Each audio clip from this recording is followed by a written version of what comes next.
Hello everyone, this is Dr. Aeronautics and welcome to the Juniata Train 33 Winter Night Special from Philadelphia to Pittsburgh, including the engine changeout in Harrisburg. This video is over a year in the making when last year I drove some random Pennsylvania Railroad train following random speed limits set along the line, not really knowing what I was doing, and then I decided, that's got to change. So there's a number of upgrades that I spent doing in the past year, and it's funny, I used to do these winter night trips when I had to work night shift and whenever it tends to get really cold and snow, and would you know it, the second snowfall in a year is happening right now, and I have my first night shift in over a year, and I picked the date first. So it's like those things realized that I was doing winter night and then hopped on the bandwagon, not the other way around. So in other words, it's not a reaction. So here's some things that we will be seeing in this video that are upgrades. For one thing, I have upgraded the night sky using 16K textures. So the stars, when it gets really dark, are going to be absolutely fantastic. The other thing that I've done too are added the 25 hertz traction motor sounds. You'll hear those as soon as we put the pantograph up. I'm also using authentic employee timetables from 1964. I'm using the Eastern Region employee timetable number 18, dated October 25th, 1964. And I'll be using the Central Region once we reach Duncan. The other thing that I'm doing is following a timetable train. This is Train 33, a named train, the Juniata, which is beginning here. We're following the exact route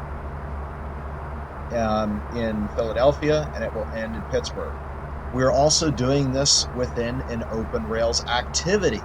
So this is another thing that I did, was I developed an activity to allow for the engine switch out. And then I even updated the checklists, or I guess it's procedures since we're talking trains here, for how to do the engine switch out at Harrisburg. So you'll actually get to see all of this. And the only time we actually need to exit the simulator is just to turn the catenary wires off.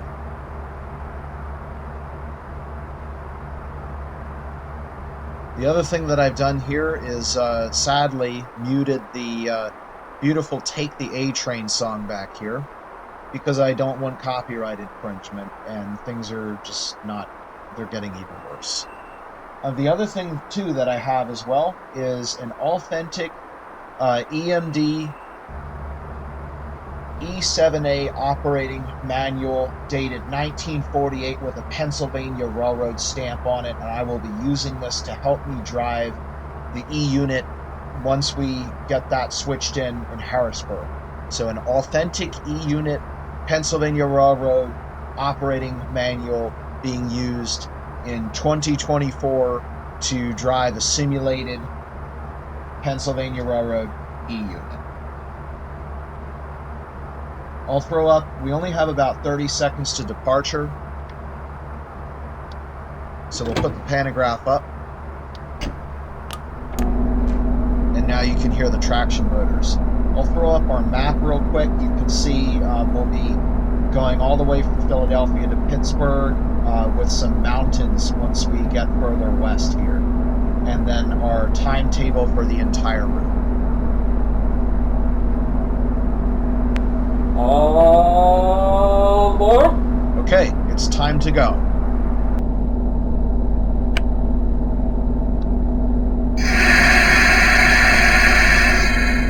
Our 352-mile journey begins now and ends at 9 p.m., 7 hours later.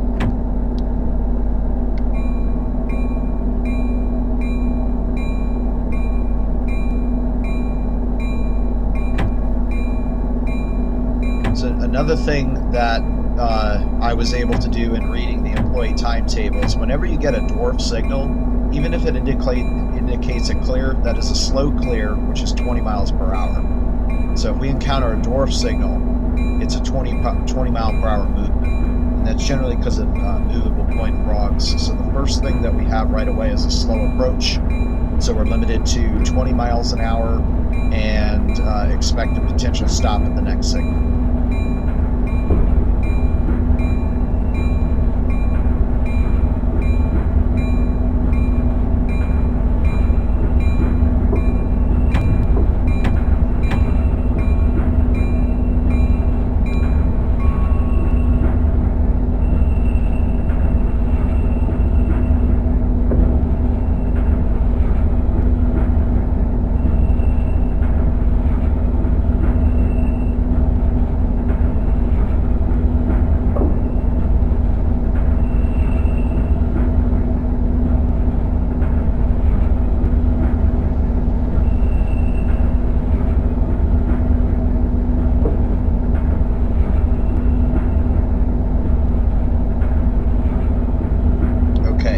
Looks like that is displaying restricting.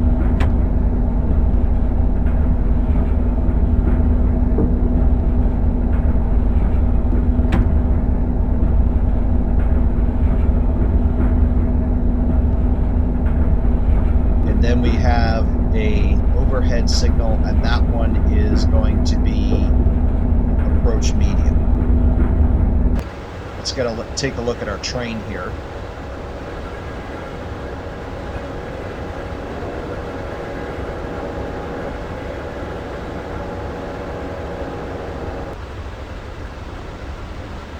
So we've got a couple of mail cars back here, which is typical. We'll be making a mail stop at East Liberty.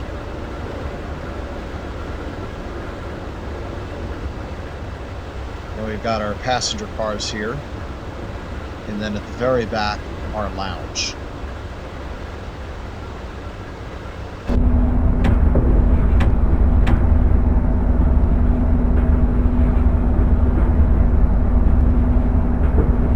Looking out towards the river line, out towards eventually New York City, which we're not going that way today.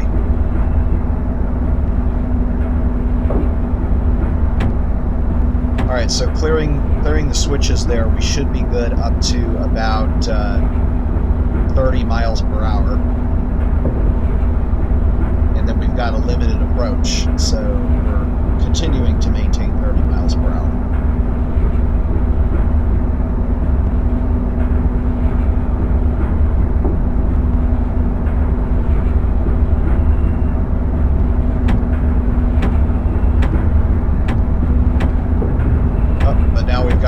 Coming up, so now we're limited to 20. And then we've got another, looks like slow approach.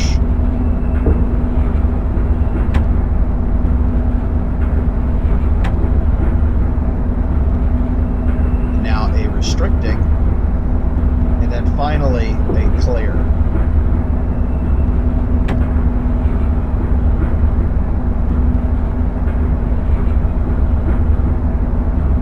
Actually going to go down into the subway here to make this maneuver to the main line out to Harrisburg.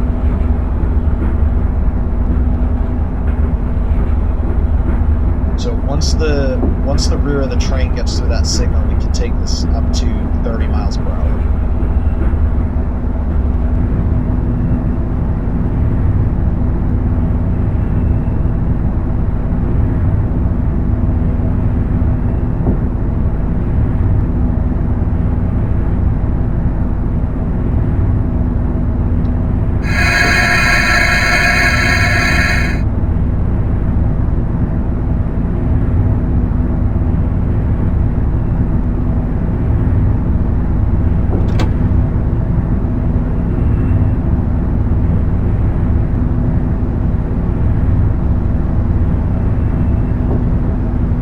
Should be through the signal now, so we can do 30 now.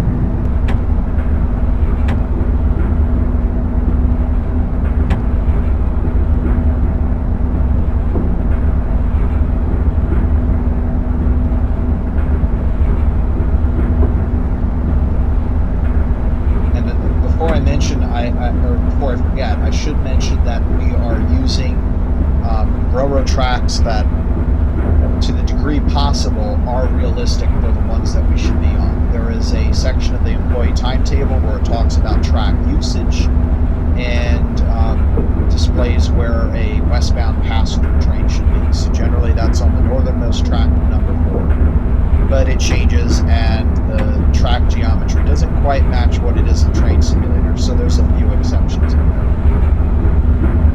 Lewis, an MP54.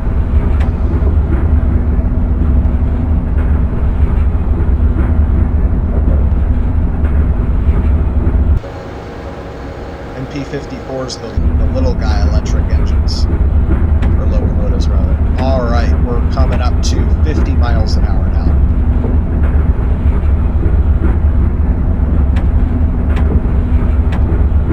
And we're good to do this until we hit 59th Street.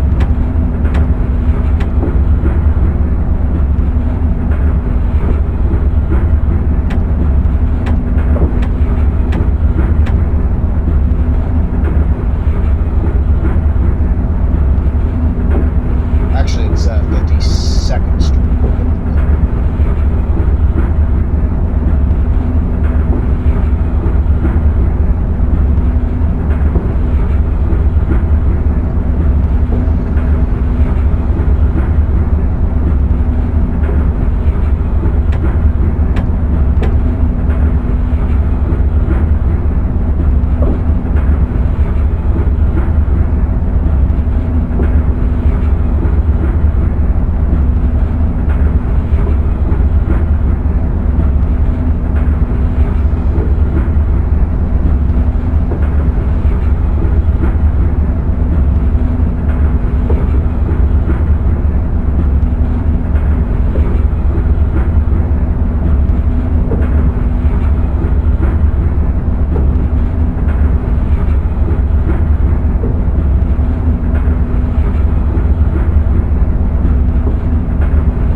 Shows us as being on, it looks like track 3.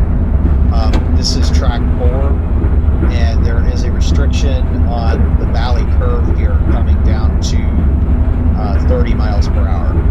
So we're going to have to take this switch here. It's not really a switch, but it's a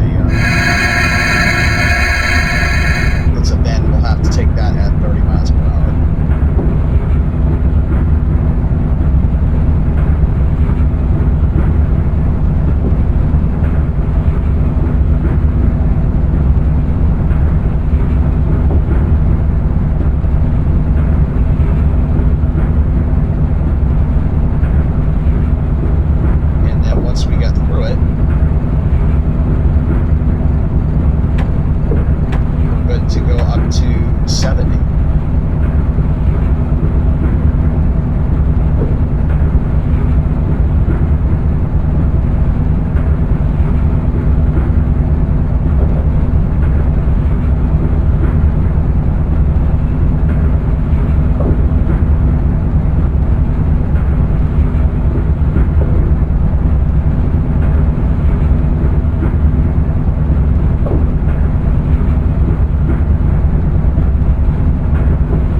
got a approach medium to move over to number 4.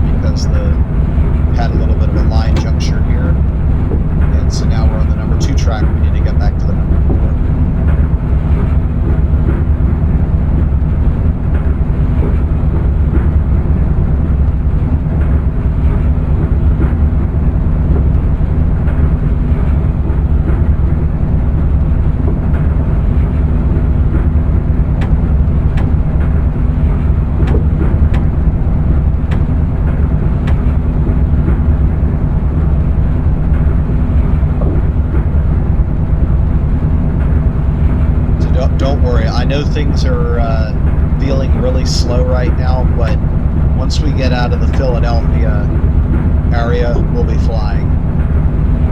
It's not quite like the NEC, where as soon as you clear the station, you're going up and up and up and up. There's a couple slowdowns, and it'll do that one more time at Harrisburg, but other than that, it's free sailing.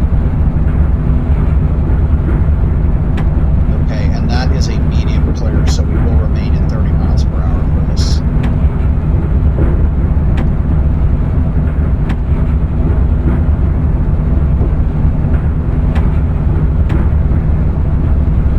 Once we get past the interlocking, though, we will be able to go up to full speed, which having passed that curve, the next concern is between Narberth and Marion. Wow, yeah, this is definitely a third. Look at that. Let's see what this looks like from the back. Ah, missed it. There might be one more, because I think we have to go all the way over to number 4. Yeah. This one's not quite as sharp.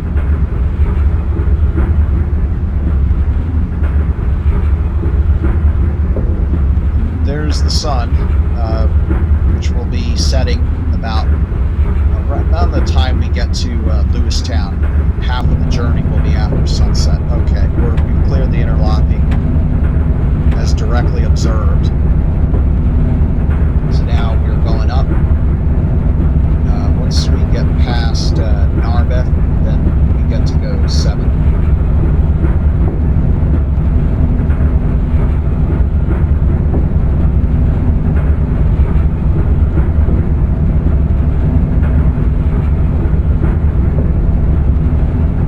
Okay, so this is our curve here. This is a 60.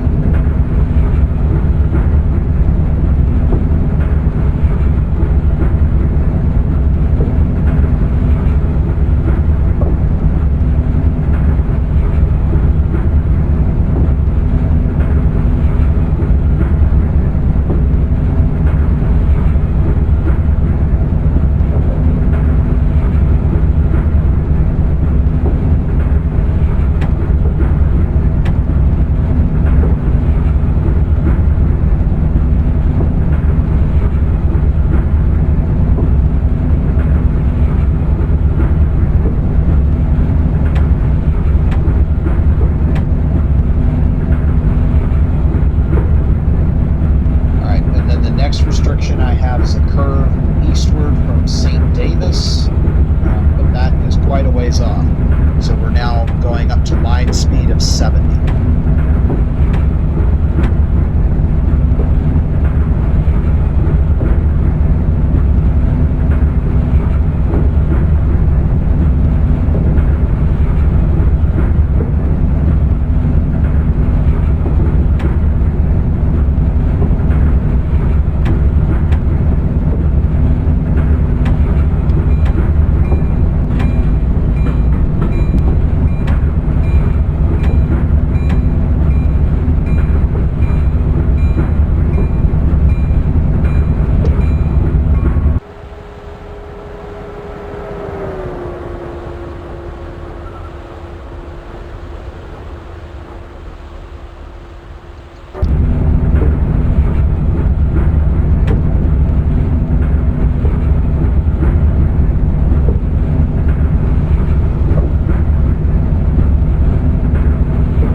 Isn't that appropriate? Our train is named the Juniata. Our observation car is named the Juniata. And wouldn't you know it, in a couple of hours, we're going to be driving alongside the Juniata River. I think that's going to qualify as Juniata Inception.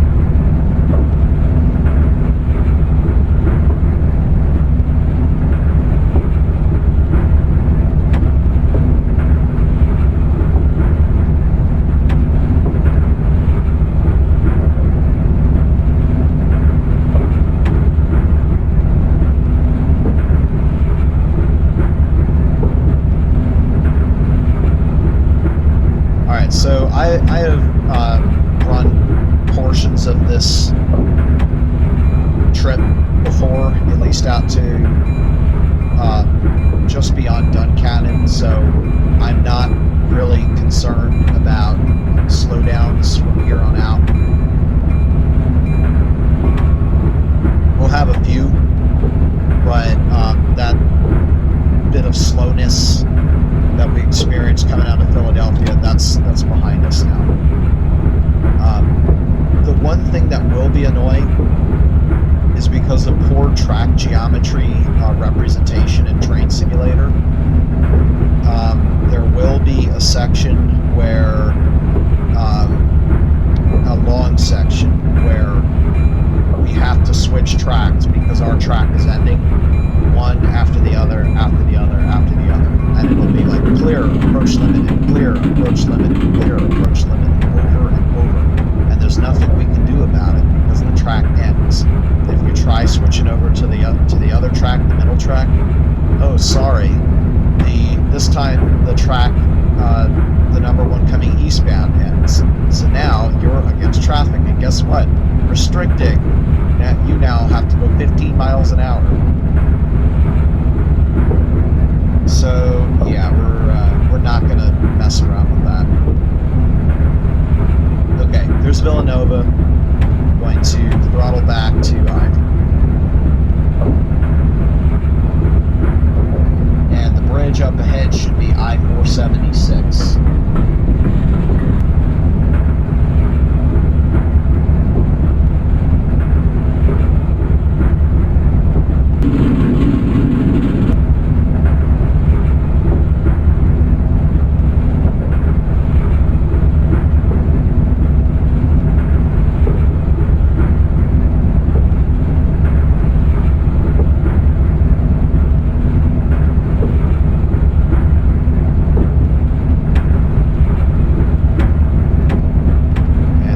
Got down to 60 in time, so I'm gonna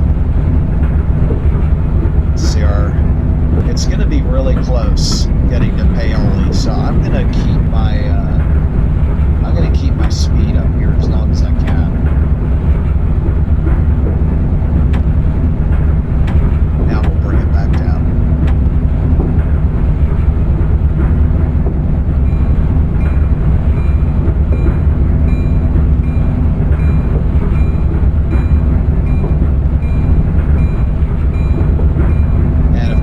Downhill, so we're probably going to need the brakes. The curve that we were interested in, the one east of St. David's, is where the track recurves around to the right. Right now it's going to the left. So as soon as I see that, I'm hitting the brakes.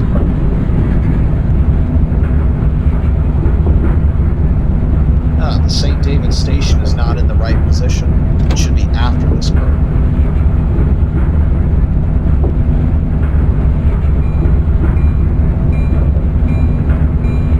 Okay, here's our 60.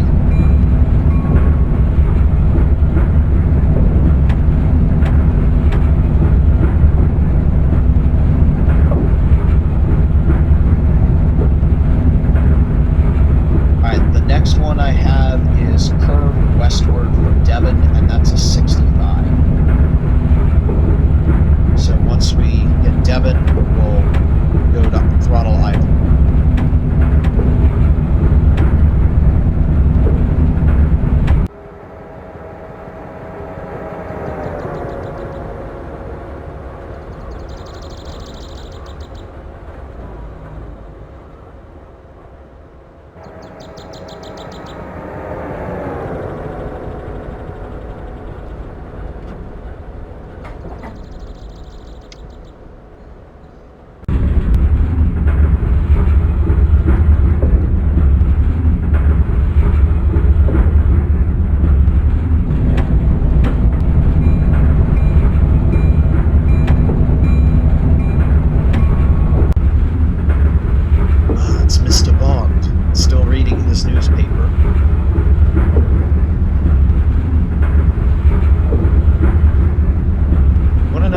crazy is that guy behind and above that's kind of smiling and looking down at you.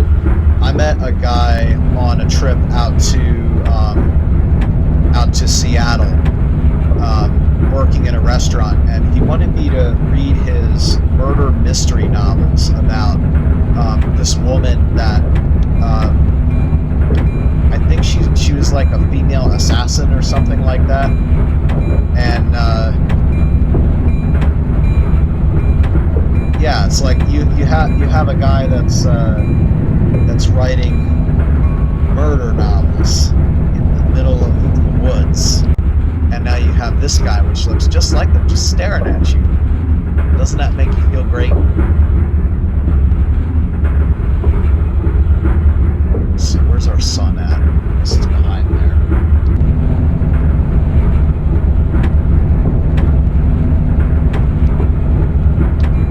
We have a few more minutes before that curve.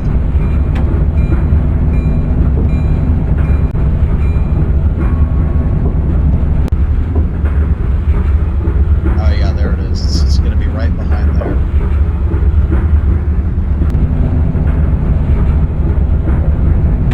Alright, now it's time to brake for the 65.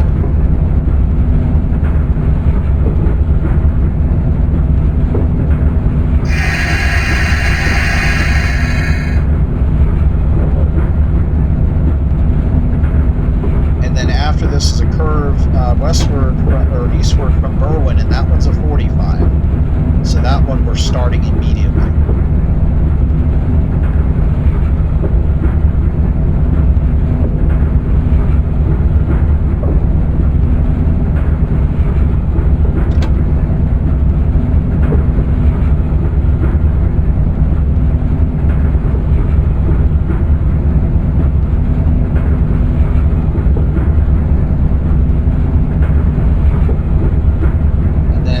That's it until we reach Paoli as far as slowdowns.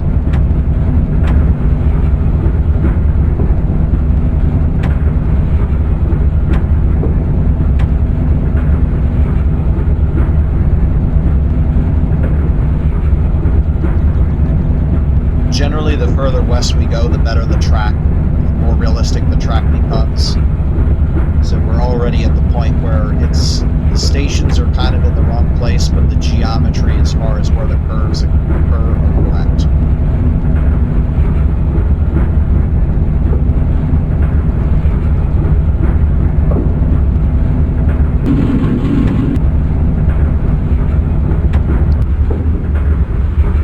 Alright, looks like we just came out of that curve, so we're back up to 70.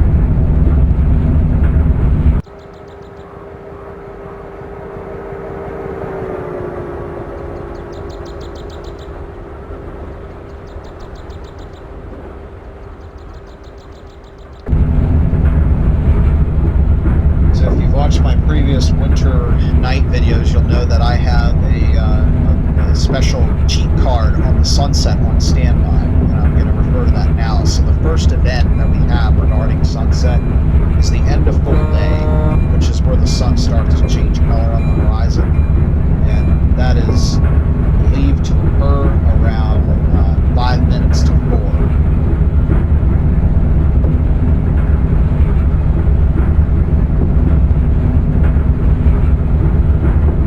We're almost to Paoli.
got a long train, so we're going to overrun a little bit here.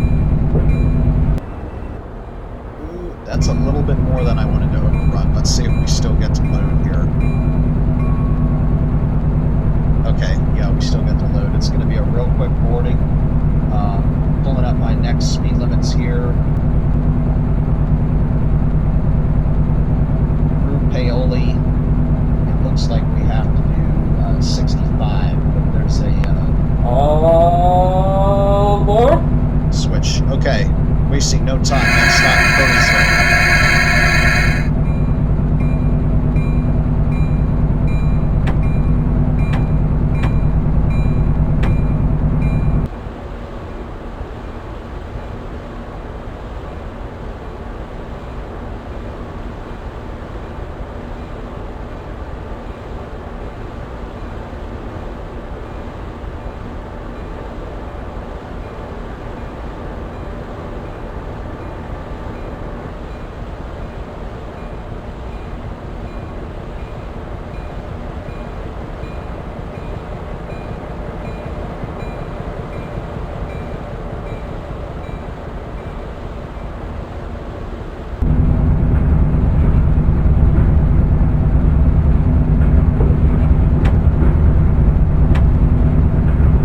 The track here will be, it looks like it's the number 3, the track that we were on ends. We become the number 4 up ahead. So we're still on track 4. And once we get past the westward limits of the interlocking, we get to do 75. All the way to Glen.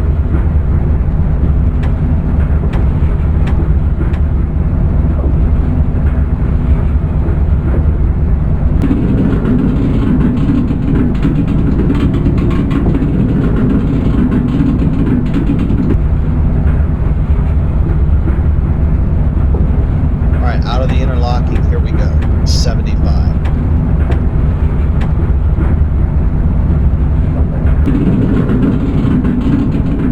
I have to go back to my curves here.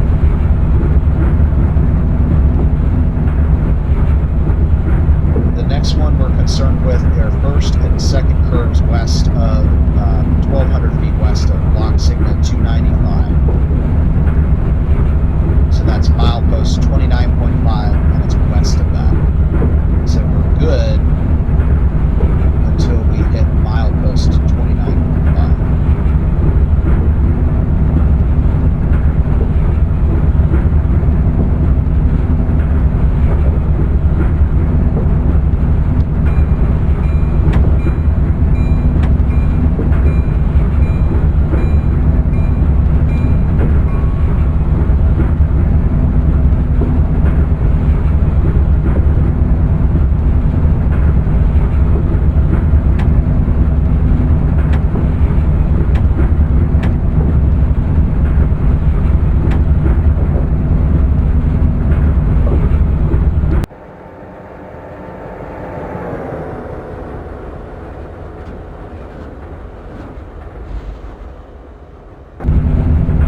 So around this point, we're kind of exiting the Philadelphia suburbs now and starting to go into the Piedmont region.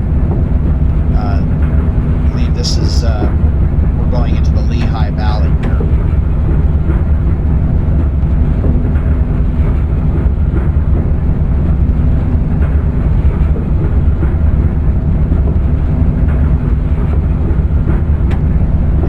Finally get to our line gets crowned with the 138 kilovolt towers in just a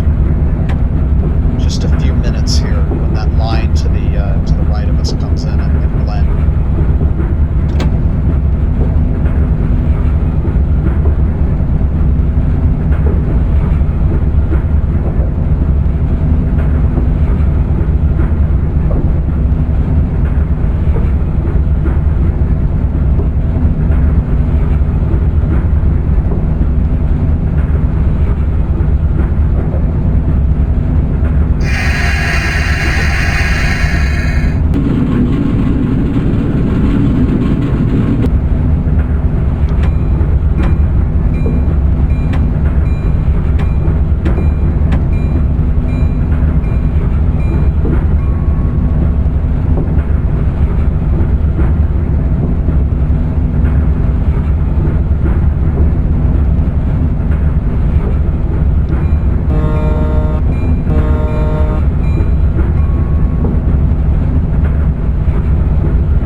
are 60 here. It's kind of not in the right place milepost wise, but this is where the geometry has it. This is nice and scenic out here. And it gets better, especially once we start climbing the Appalachians. Now, at some point, it is going to get dark. It's probably going to be before Altoona, unfortunately. So we might not get to execute rule 1154-A5.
Harrisburg division.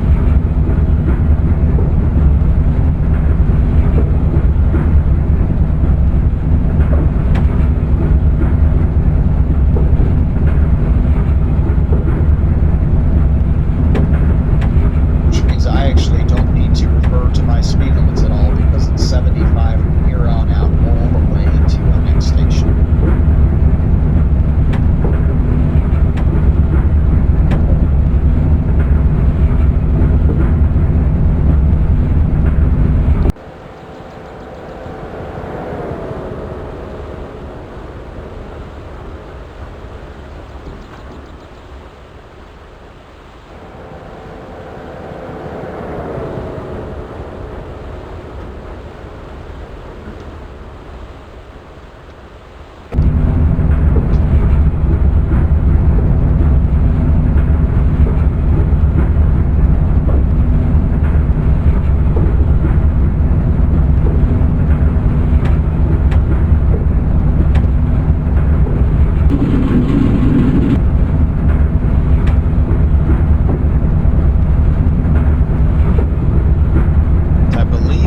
Going to be able to make Coatesville on time because we're doing 75 all the way there, and we're doing about 9 minutes and 7.5 miles, so we should be able to make it.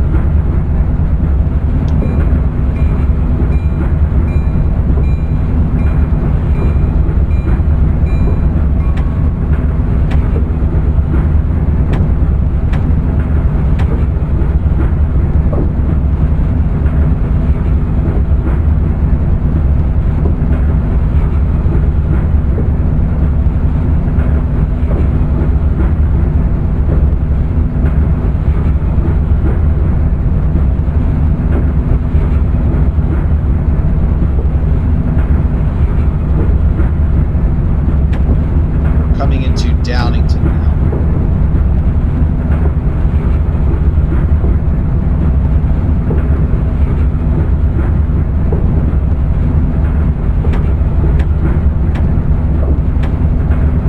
Alright, so there's Downs, between Downs and Park 75.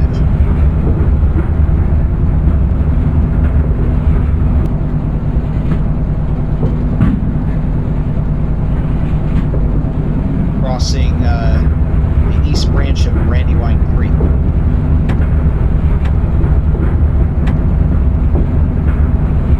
I think we are pretty close to the Brandywine River Museum. I highly recommend that museum. It's got the water flowing underneath of the building, a lot like falling water in western Pennsylvania.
I don't think I was paying attention. I think he ate it. Oh yeah, he ate it. Alright, GG1, 1, Deer 0. Or, I guess it's -1, since it's a loss. I'll try to prevent that in the future. Okay, we are coming up to... Actually, one more... Yeah, we're not quite there. Coming to Thorndale, and then it's Coatesville.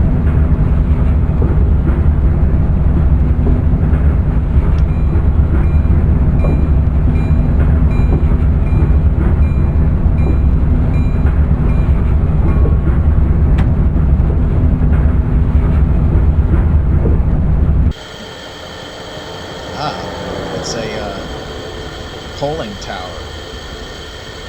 You know, sometime I think I'm going to do that next time. Is maybe next year we'll do this with the K4S in the 1920s. That would be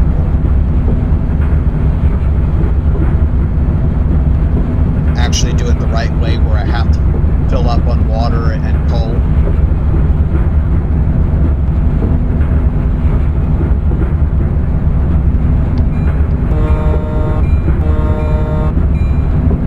You guys might have noticed it, but I'm not quite as crazy as I normally am about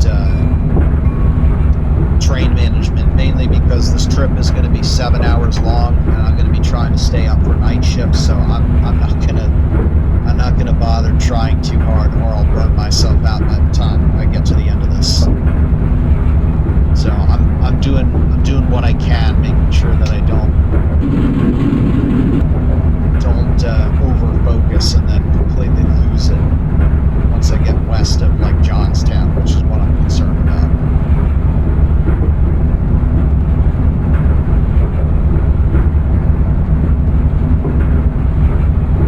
We got our first significant hill coming up ahead there, and we'll go through that rather than over it at Gap.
got 3 long minutes here.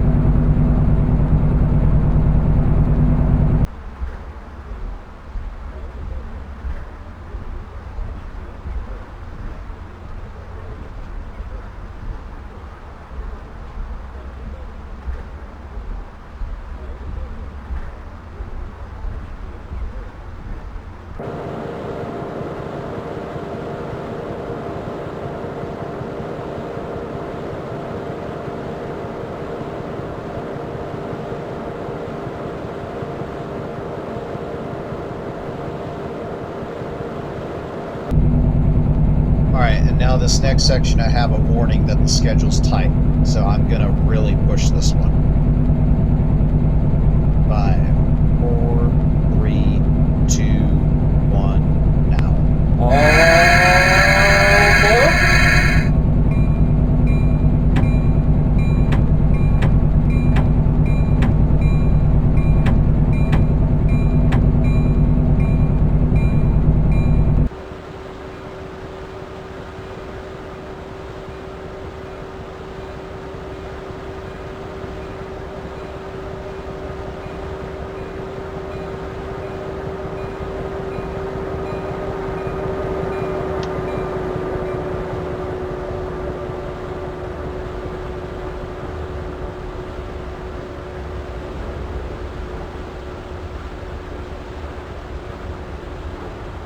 I forgot to mention too, I'm using the OpenRails upgrade that I have made for the sunset. Unfortunately, I did learn, by the way, that was the western branch, Brandywine Creek that we just crossed there. Unfortunately, I did learn that for whatever reason, it looks like it was a mistake. My upgrade was not included in the latest release of OpenRails, OpenRails 1.5 or 1.5.1. So I can't believe nobody noticed that until nobody in the development team. But I'm talking with them now, and we're working something out, trying to get to the bottom of what happened. But it's still coming. It's just a little bit unfortunate that it got left in the dust for some reason. Because the development team seemed pretty happy about it. Just really surprised that nobody figured that out, because let's be honest, guys, we need to get rid of the bright red nuclear flash. And if you haven't seen it yet, this will be your first opportunity to see what my sunset looks like without the flash. I think you'll think it's worth it.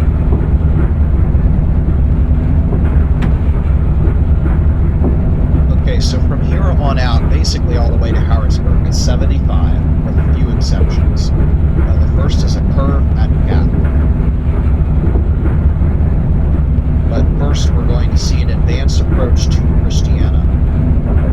And I'm going to try to delay that action as long as I can. So advanced approach means you need to get down to the 30-mile-per-hour approach signal and proceed prepared to stop. I'm going to slow down to 30 miles an hour as late as I possibly can.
division to the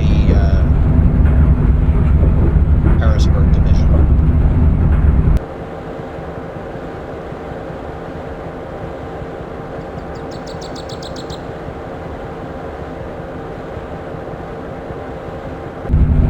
And this is park interlocking here.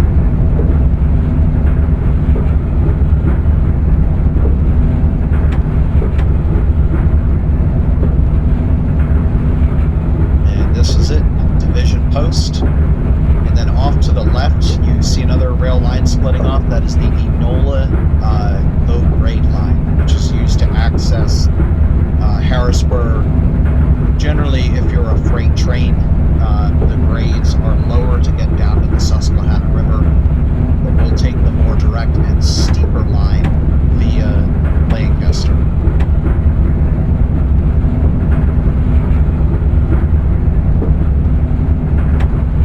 By the way, that line is no longer in existence. It's now called the Enola Low Grade Rail Trail. So the right-of-way still exists. But the tracks are gone. As is the catenary.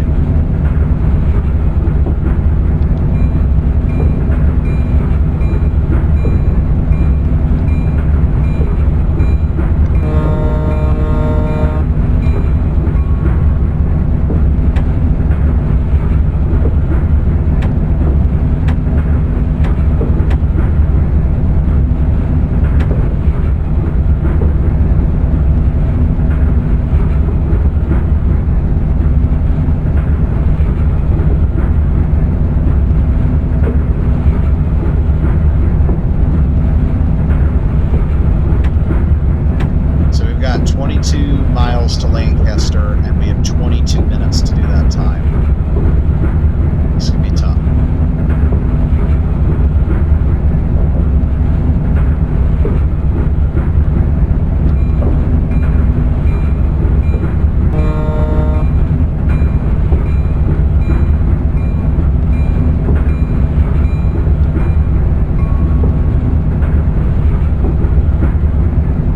Alright, so you remember that hill that I mentioned on the right side? We're going to go through the gap in the well-named town Gap, starting now.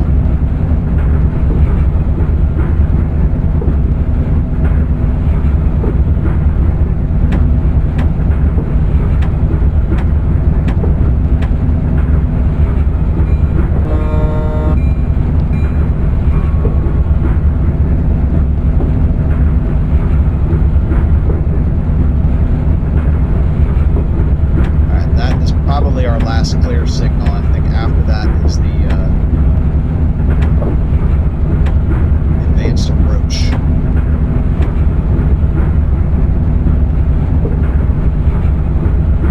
Yep, there it is. Okay. So we've got about 2 miles until the actual approach signal, so I'm just going to keep going.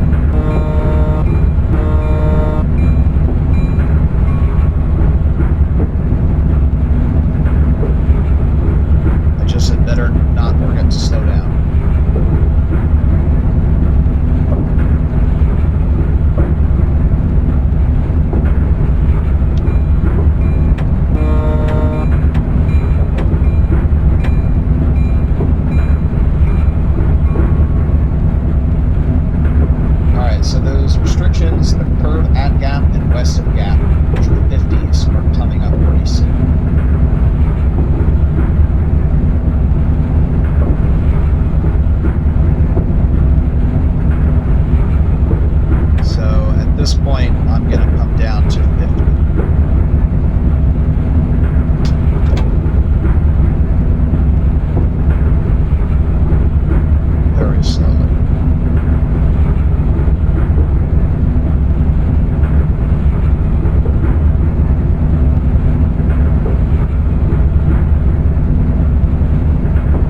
and see if I really do need to slow to 30.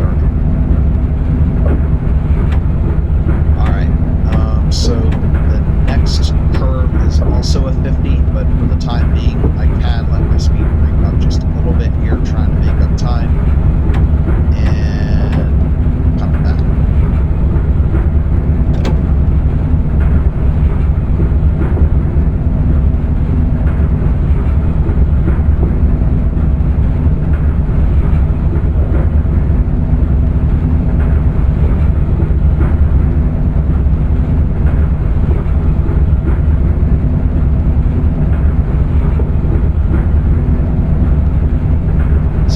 This is a restriction for eastward freight trains, and that does not apply to us. So the next restriction is a curve west of Middletown, which is after Lancaster. So we're 75 unless the signal says otherwise.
Upset that not more route investigation was done in this part of the route, because if you know anything about Pennsylvania geography, we're in Lancaster County, and that means Amish and Mennonite fields. So this area should be mostly fields. And I'm not just saying that, like I've actually been through this area and know that it is mostly fields. Generally, you only have vegetative areas between property boundaries, a thin row of trees along the tracks, and roads and creeks, and that's about it.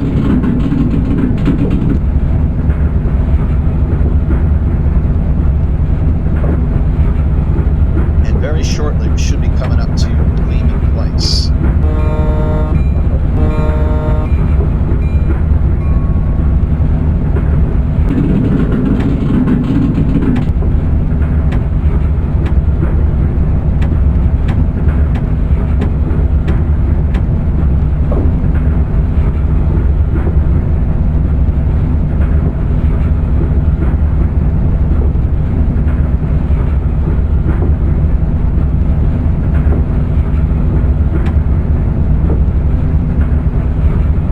So once we see Lehman Place, we'll know that we're coming up to the junction with the Strasburg Railway. The Strasburg still operates today. It still operates steam engines today. This is one of the only places, well, I shouldn't say only place, but this is one of the few places in the U.S. where an operating steam railway still serves customers. And I'm not just talking about tourists. They actually supply and export some of the farm products and other goods from Lancaster County. And I believe we're coming in, yes, we're coming into the curve right here with the Strasburg Railway. And they've got two GG1s, just like the one we're driving now. They've got old rivets outdoors. There's the Strasburg Railway there. And they've got Old Rivets is outside, and they've also got Blackjack inside. And let me tell you, Blackjack is absolutely beautiful. She's been completely restored. She's shiny. I think she's regularly waxed. It's absolutely gorgeous. That locomotive is just jet black, shiniest thing ever. It's amazing. So it's in fantastic shape. I think that's a mud creek. Yeah, that's Big Creek. All right, going through Gordonville right now, and let's see. I did want to mention too, leaving place where we were just a minute ago. That was the site of a derailment not too long ago. In fact, I think it was in 2022. Somebody moved 475 into an excavator that was parked there, and they lost the smoke box. That wasn't a good day. Of course, Thunderbolt Siren 1000 went nuts because if you know his channel, he loves to cover railroad accidents and disasters. And it's one of the only times where you have a live and not a recount.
Appreciate it if they put those whistle posts further back to actually give me some notice that I'm coming up to a crossing, because with that exception, I did not have enough time to react to the long, short sound. Now, the Pennsylvania Railroad was actually famous for not doing wayside signs, so it's entirely possible that there might not have been any sign. And a lot of times the way the Pennsylvania Railroad relies on that stuff is, well, the engineer just has to know it. Which is kind of cool, because I've been told that I have a good memory, so that probably means that if the timing were right, I probably would have made a pretty good Pennsylvania Railroad locomotive engineer. Not to mention, I love sequences, and what is the railroad track other than a gigantic sequence?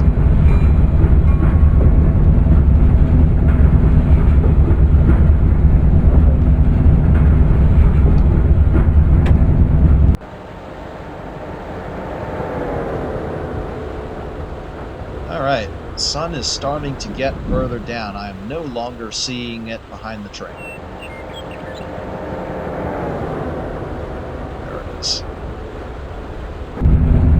Okay, still have a clear signal coming up here. I am expecting a reduced aspect at some point from the test. Mr. Bond is still reading that paper.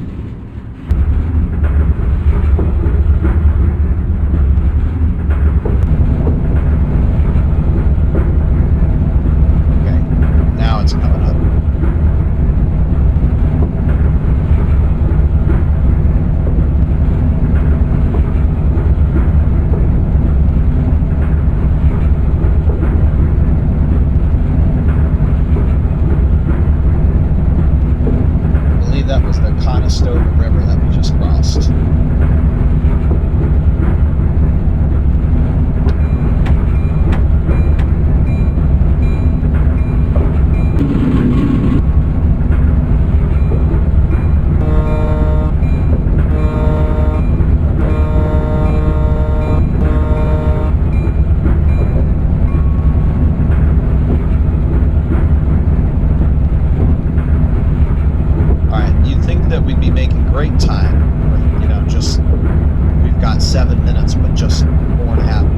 And that all ends when we come around the bend and read the next signal.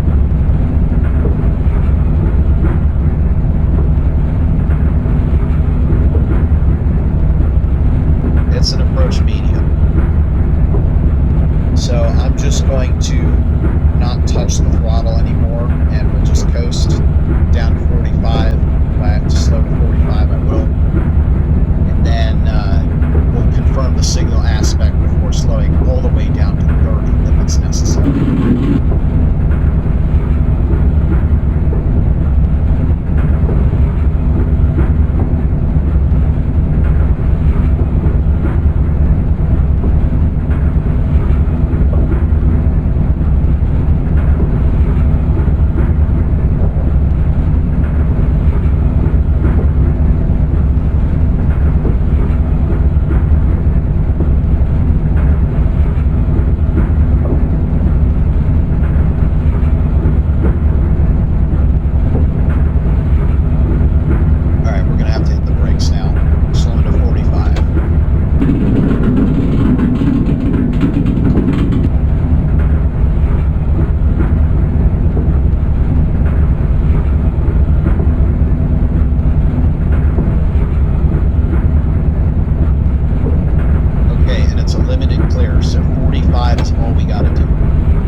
Test, what I did was as soon as I encountered something of a reduced signal, I immediately obeyed it, which is what you're supposed to do. But the problem is that was making me late at Lancaster, and it only got worse once I got to Harrisburg with that engine switch out. I can't really do that in 10 minutes. It's really tough.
coming up to the end of full day, the sun and the sky will start to turn orange. Then it will set, and after it sets, the ground will begin getting darker, and eventually it'll reach a point where it doesn't get any darker. That's the end of civil twilight. Then the sky, which will have turned from orange to blue by that point, will keep turning blue, and then eventually it will turn black. And when it appears black, that is the end of nautical twilight.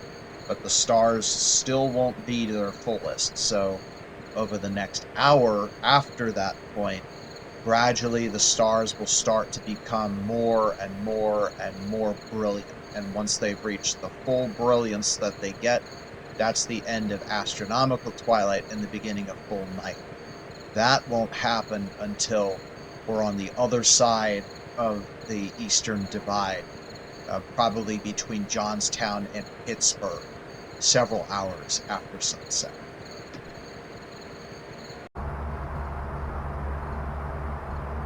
Same deal, concerned about making it on time, so I'm ready on the brakes. All aboard.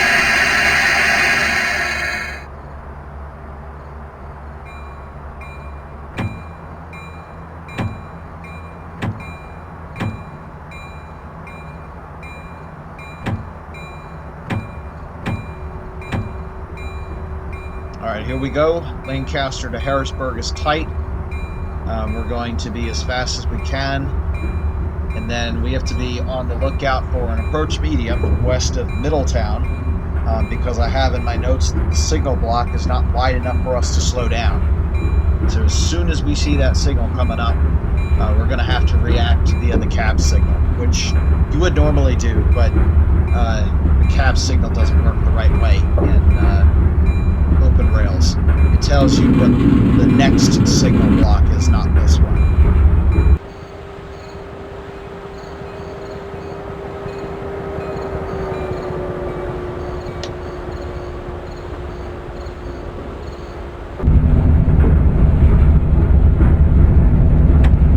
This will be the last segment with the GG1. Then we switch to the E unit for the rest of the trip.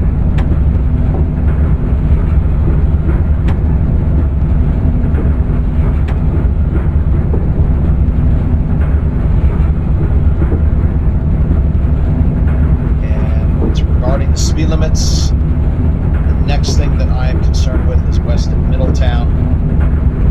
That is quite a ways away.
we're really starting to get into the western Piedmont now. So what that means is we're going to start seeing more rocks.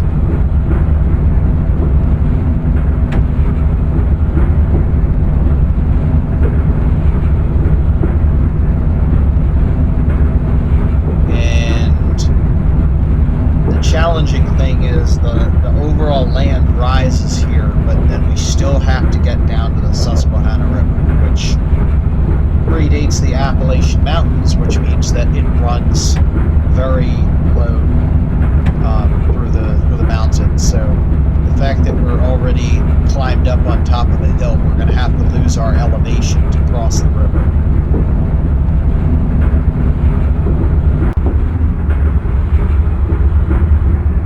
And that's the whole reason for the low grade line.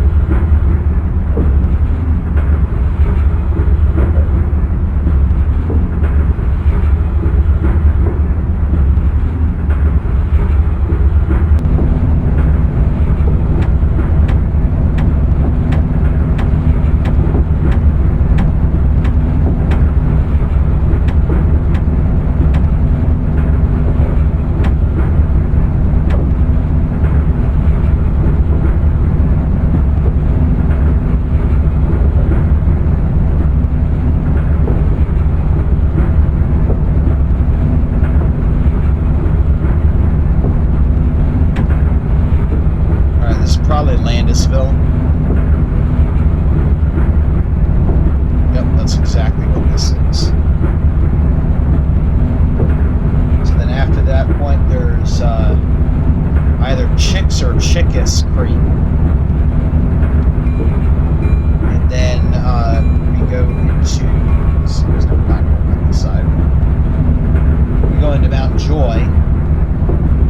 And then there's a tunnel, I think, in Elizabethtown, and then we start losing elevation pretty quickly.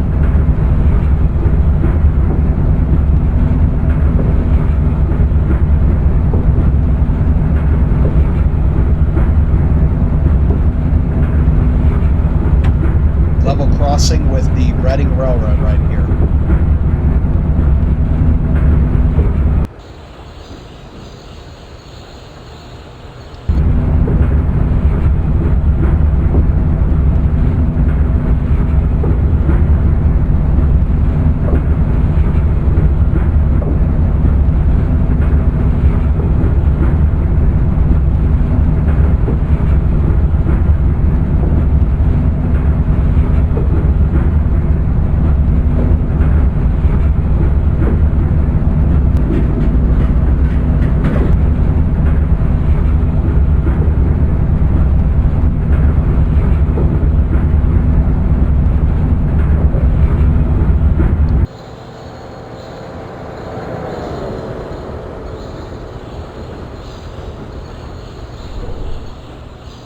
Might be a little bit surprised to know, or to see, that we are down to 2 tracks. And the reason for that is because there's now 3 lines that go from Philadelphia to Harrisburg.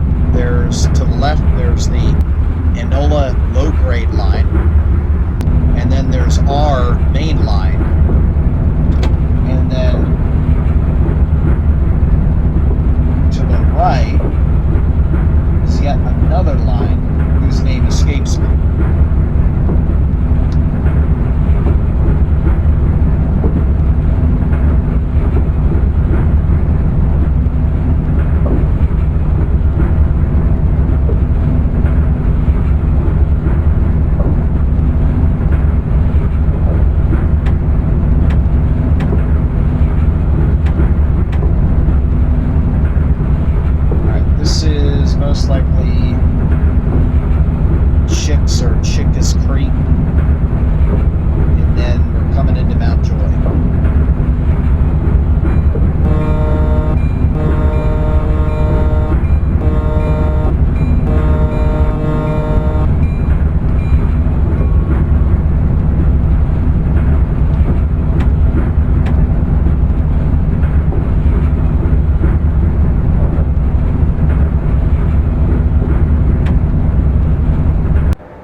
sign on this box that says warning, do not open electrical hazard, and it's open.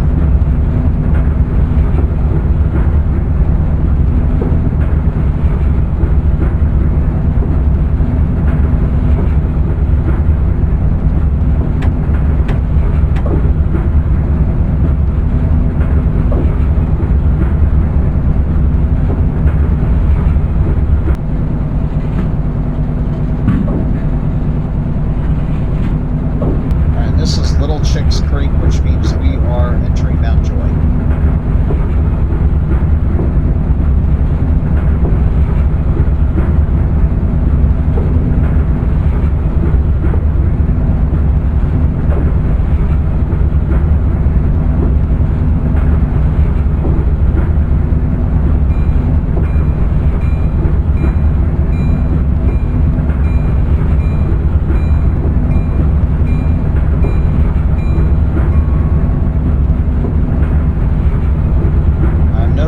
Starting to be in the sun shadow a little bit more, hinting at the coming sunset, which will be in slightly more than an hour, according to my reference table.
doesn't look good, and the reason I say that is because we have to slow down for a limited aspect, as well as a slow speed restriction in the vicinity of the Harrisburg station. So this is Elizabethtown. The Amtrak train still stops here today.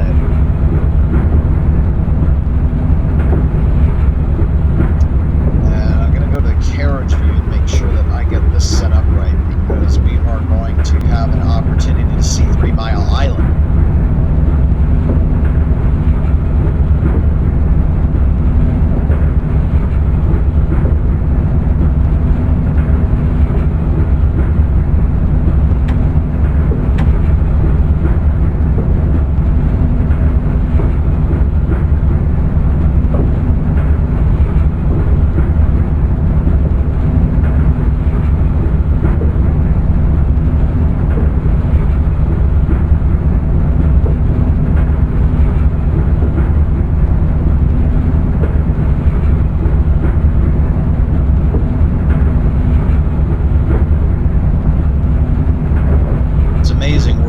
An hour and 40 minutes out from Philadelphia, and it's already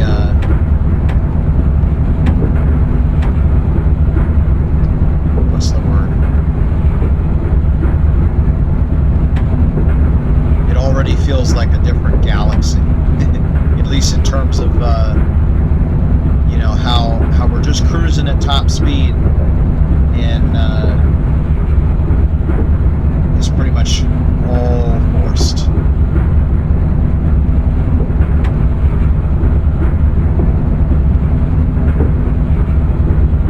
With the exception of a town here and there.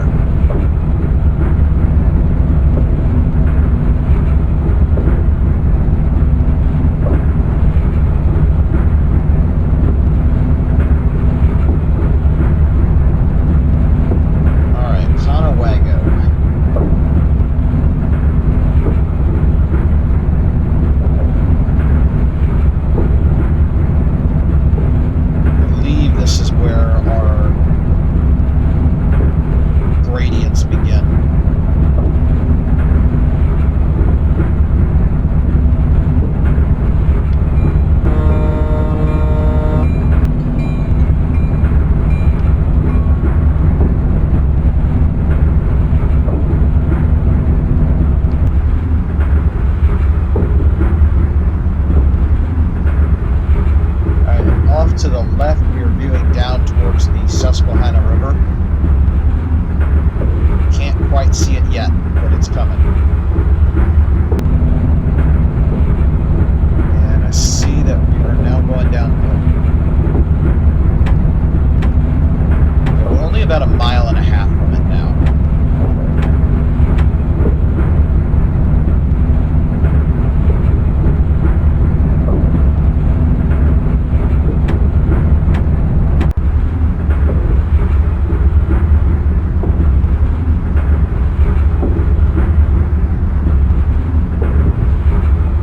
Starting to see the sky color change, so I know I had end of full day earlier, but I think it's possible that I might have reported that information when before I made my sky update. All right, there's the steep downgrade going to Ivy, and very shortly, yes, I can see the Susquehanna River down there, and okay, there they are. Those 2 pulling towers, that's 3 Mile Island. And up ahead are a pair of domes that look like hemispheres. And those hemispheres are the reactor rooms. So that is where the all too famous partial meltdown occurred. 1978, I think it was somewhere around there. So that would have been before our train, or sorry, after our train came through. This is supposed to be 1965.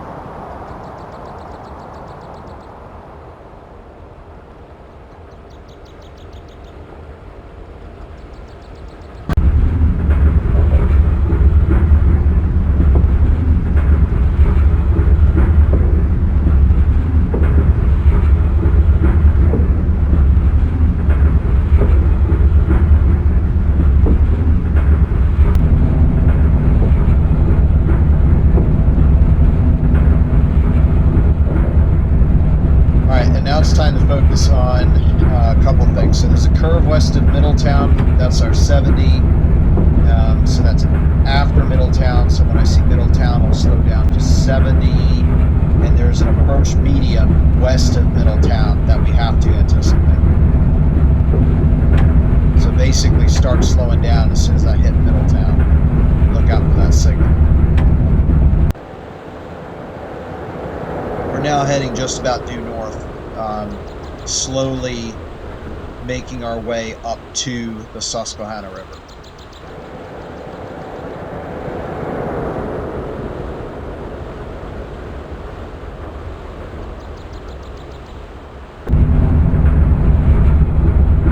Quite a ways up the river. We're about 60 miles, 60 to 65 miles up from its mouth.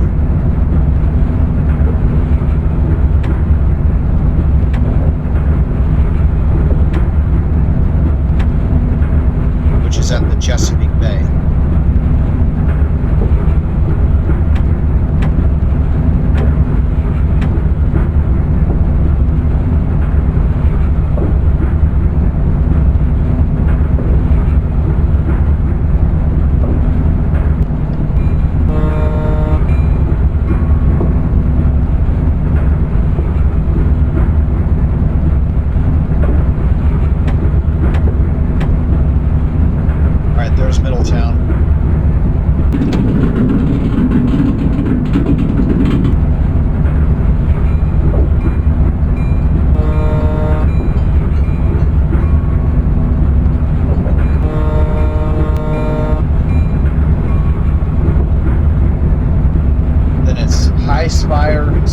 And Harrisburg. Okay, there's our early warning, so not quite time right now to slow down, but we're getting close. So that sound is supposed to be Harrisburg International Airport. It's supposed to be jet noise, but it sure doesn't sound like jet noise to me.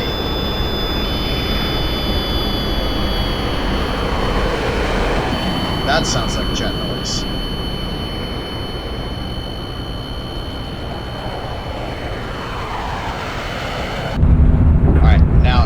So we're going to go down to 45.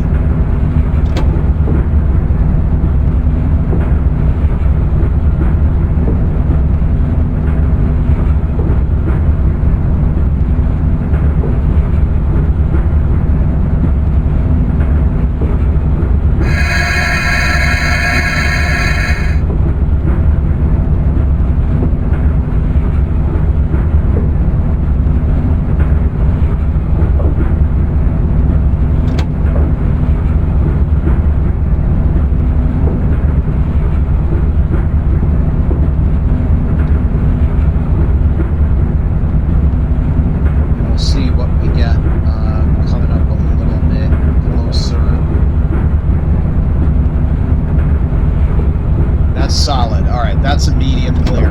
Gunning down to 30 miles per hour.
Finally, shore side of the Susquehanna.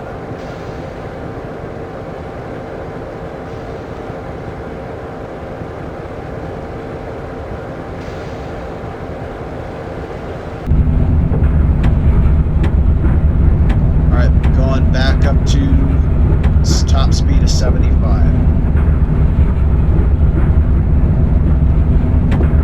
Now, I am looking out for the next issue, which is I've been told that there is a fake approach limited at milepost 103.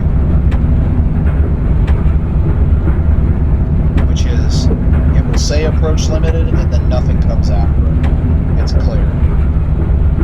So we'll ignore that for the sake of making up time.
Steel mills here. I think Bethlehem Steel Company used to be all over the place here.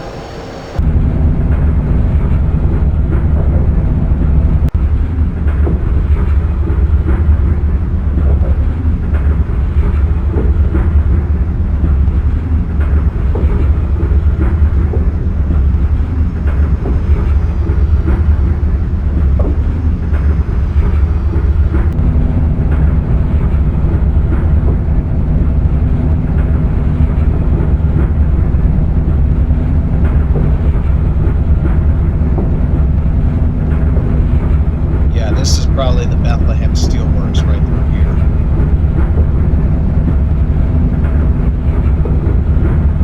Yep. Speak of the devil. There it is right there. Called out on the route monitor. Or not the route monitor, the trackside displays.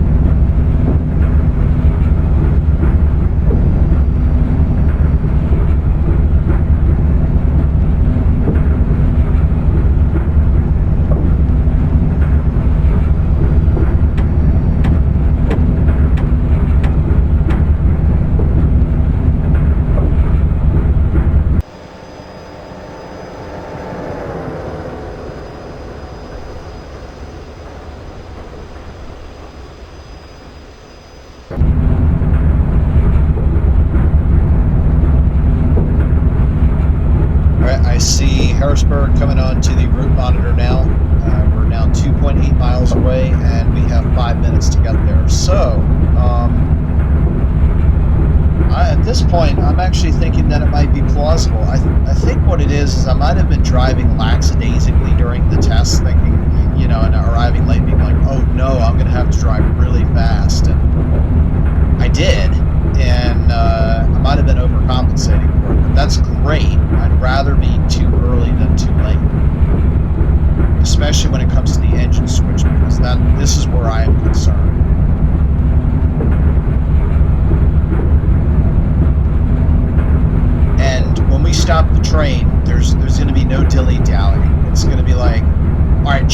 go, go, go, go, go, go. And it's going to be non-stop rushing until we couple back up and recharge the brakes. All right, so there is an advanced approach. So I think that was the fate right there. I think I said it was an approach limited. Let me change that to advanced approach. So this one we're expecting to be fake, and then once we come into state interlocking, yeah, that was fake. All right, but now we have to start slowing for state interlocking, because after this point, we go down to 15 miles per hour.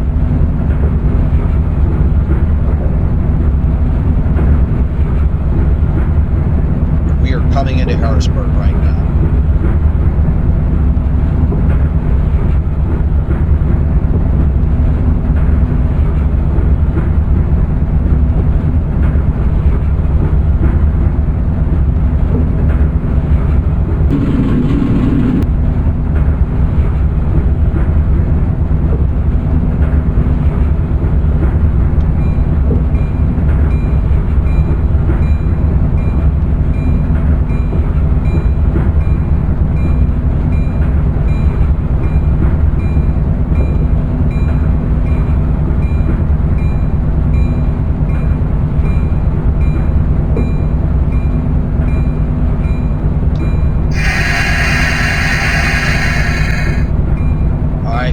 Checklist ready. We're going to procedures, and we're going to bring the brakes to full service, close the locomotive's rear angle cock, and uncouple the train, and then proceed onward.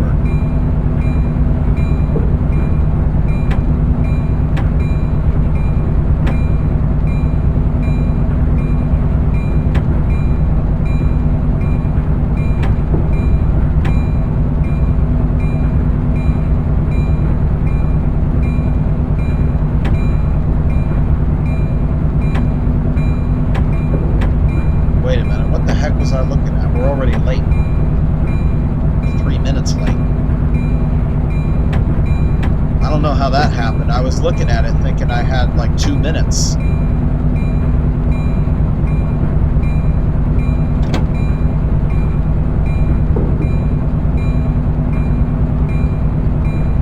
Alright, we're going to open the train driving info display here, and we should get a stop indication. Okay, good. Alright, so at this point we go to full service.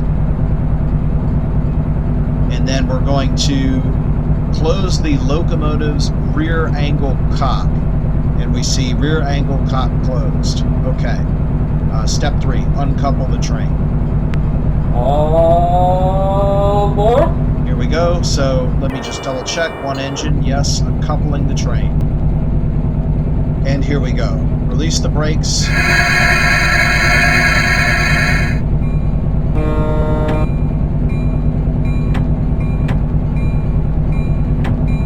Here we go. We're on our way to meet the new engine that will be carrying us for the next 5 hours.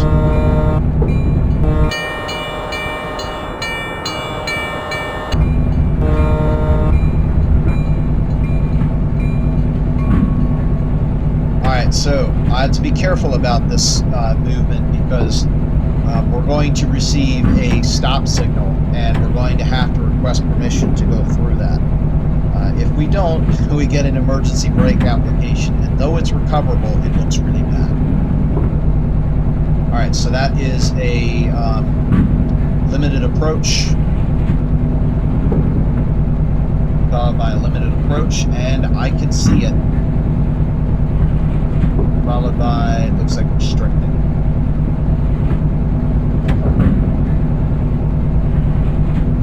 That is the E7. Yes, next signal is restricting, and then we're going to have stop. So, whoops, wrong brake. We should be using the locomotive brake now.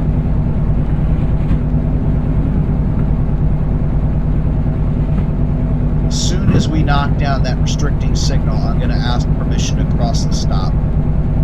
And that's it. We're getting the stop now. Permission granted. Okay, so now we will not have an emergency brake application, and we're going to roll forward until we couple with the E unit. In reality, we would just be going into the yard now, but because the way Train Simulator works, you need to actually touch the vehicle that you're going to ride.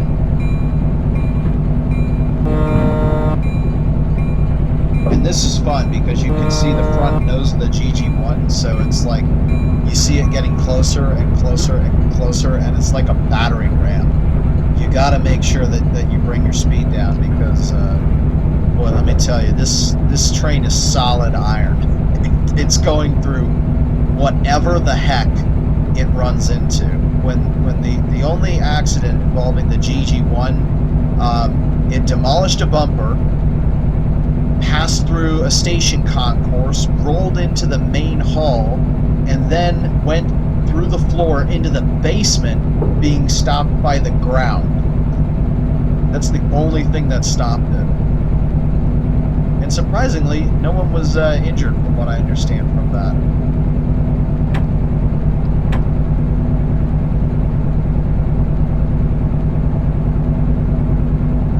Getting so close. Okay, E-units coupled successfully. Uncouple the GG1 here and proceed forward through the switch, then reverse back to the train. Resuming closed box. Okay, and now let's see, we've, okay, coupled, engine brake to 100%, reverser to neutral, and we're going to turn the lights off, and this is it. We are done with the GG1.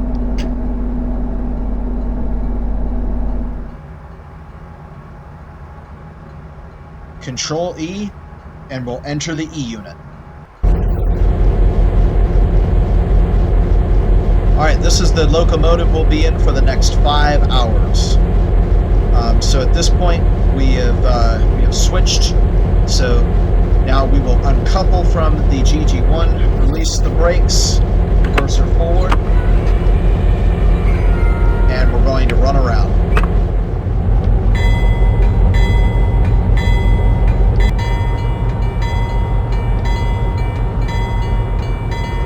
And that's it.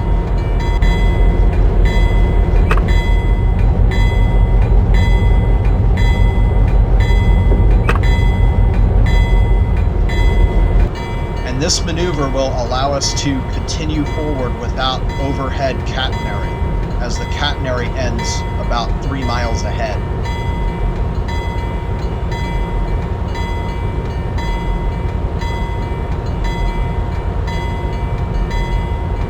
Okay, so we'll bring the train to a stop here.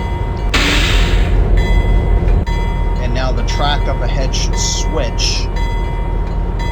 Technically it's behind, and there it goes, good. Going into reverse.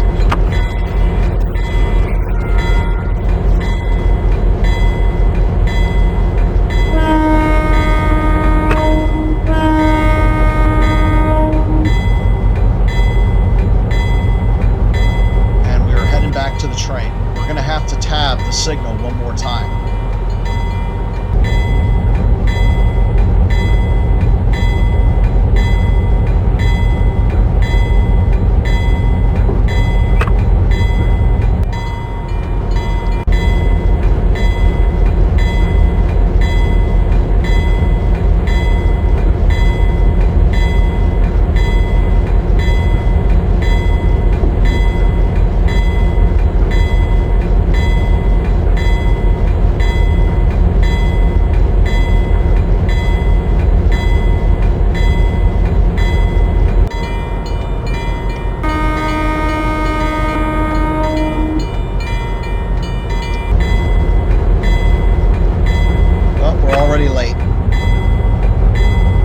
Negative 20 seconds to perform all of our remaining tasks.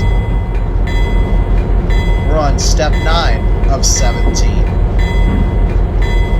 I can't say I'm surprised though. Alright, so this is where we're going to have to request permission again. So that is a limited approach.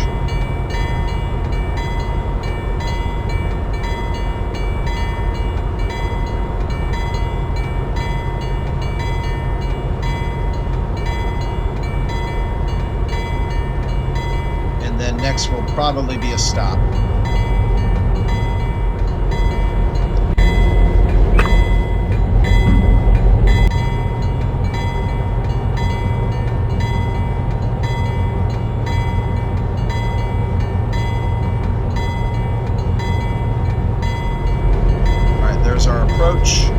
And once that's knocked down, all right, we're going to ask permission. Permission granted. All right, good to go. So we're going to go through this stop signal.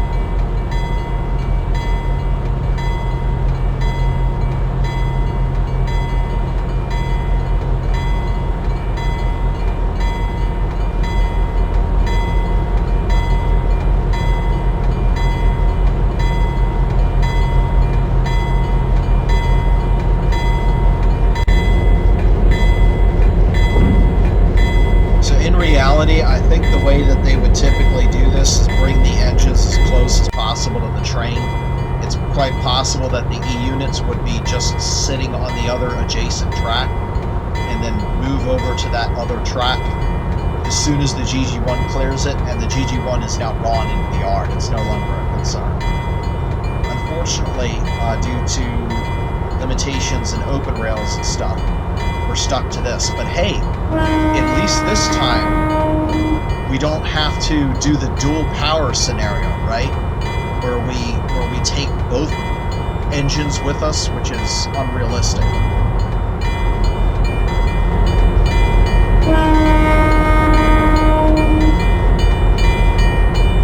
Alright, and this is a little bit like docking the spacecraft. We're going to bring the speed down in increments as we get closer.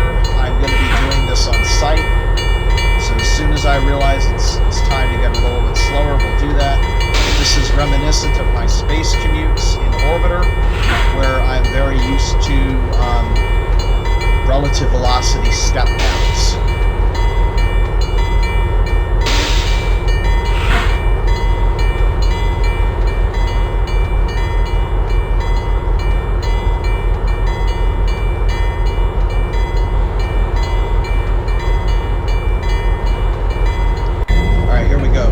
Back to the train, step 9, and we should get our cars in a second. There they go.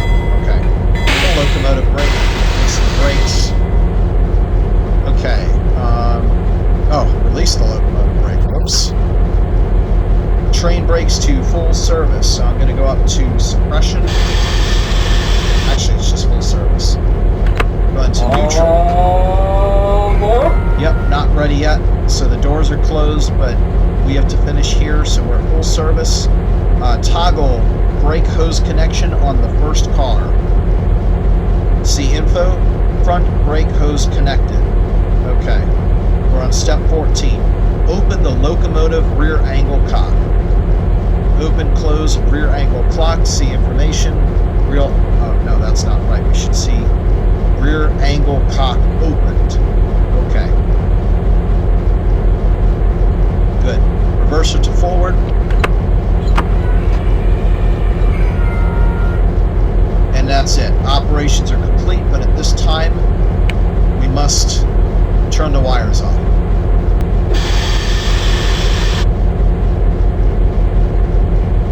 Alright, wires have been deloaded. We are ready to go.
restriction we have is the curve after McClay Street, and that's a 30.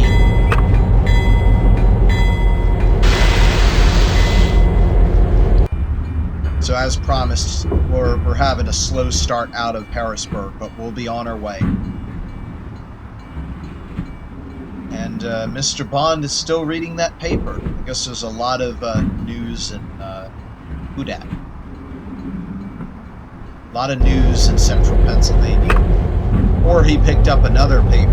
Maybe that's what it is. Every time we pull into a stop, he gets off and grabs another newspaper.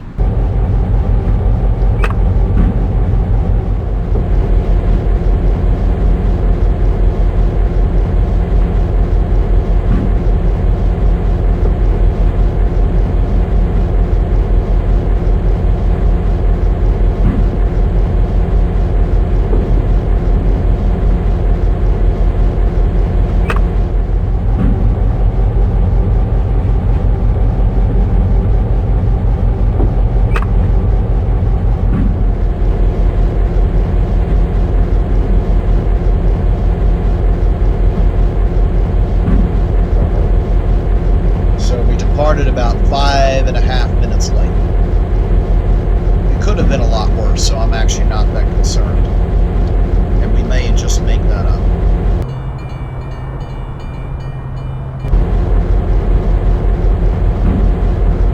Alright, 30 miles per hour.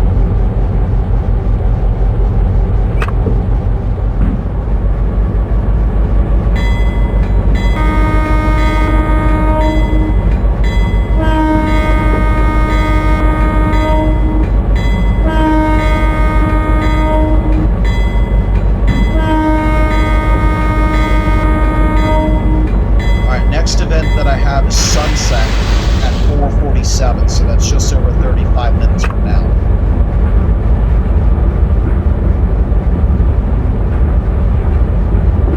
And we're now passing our beautiful GG1 locomotive, which has taken us this far, which is as far as it can take us.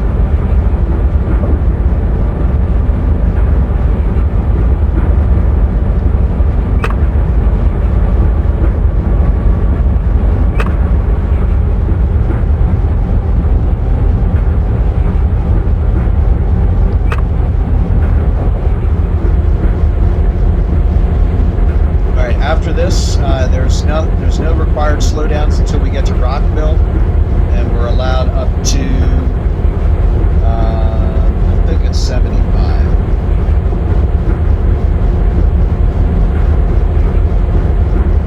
Yeah, it's 75.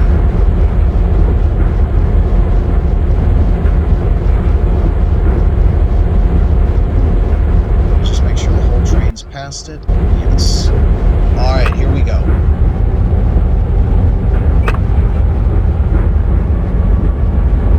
So, opening my official Pennsylvania Railroad E7 manual, which is now in this, helping us to drive a simulated version of the same train that the same manual was used to operate 70 years ago.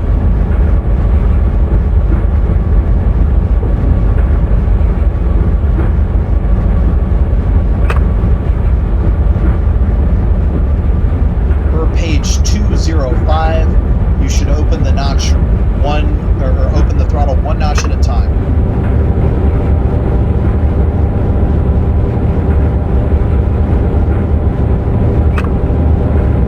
If you need to stop the train on a grade, you stop it idle. And because our ammeter doesn't work, we have to follow the in-op ammeter table, which means that at a gear ratio of 55:22, which is the one we have, man, this yard is massive. There's water tanks, there's coaling areas.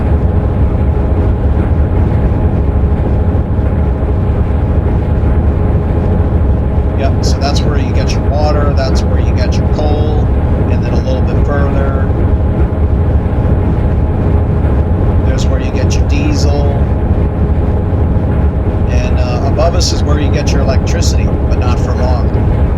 So there is a table that we have to follow because we don't have an ambient, and it says that you cannot exceed a particular notch at the following speeds. You are not allowed to use notch 3 below 7 miles per hour, notch 4 below 12 miles per hour, notch 5 below 16.5 miles per hour, notch 6 below 22 miles per hour, notch 7 below 28 miles per hour, and notch 8 below 34 miles per hour. So that is the acceleration curve that we must follow. Ah, here's the end of the yard.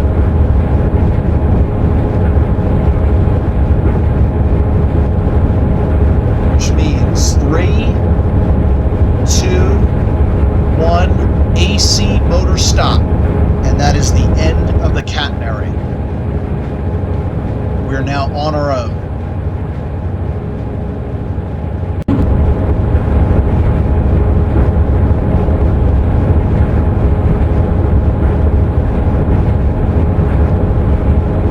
The only other thing that is of particular note is per page 204, you need to return the throttle to idle if speed drops below 23 miles per hour. That's because the train has a series parallel connection, and that gets interrupted at 23 miles per hour. Whoops, going down a little bit too fast, so we need to slow down for Rockville.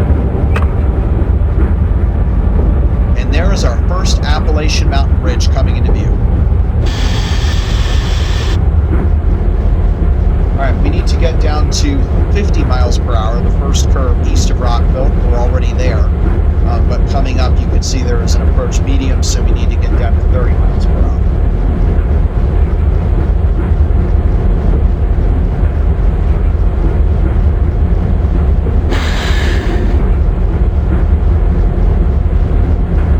And I really do like this route because, let me tell you, when you go into the Appalachians and you exit the Appalachians, it's like a gate. You go through the gate and then suddenly you're going up a 2% slope. And then the same thing going the other way. You're going down a 2% slope, you're going in between some crazy mountain ridges, and then all of a sudden you're out. Everything is flat, like you've just escaped from something. It's crazy.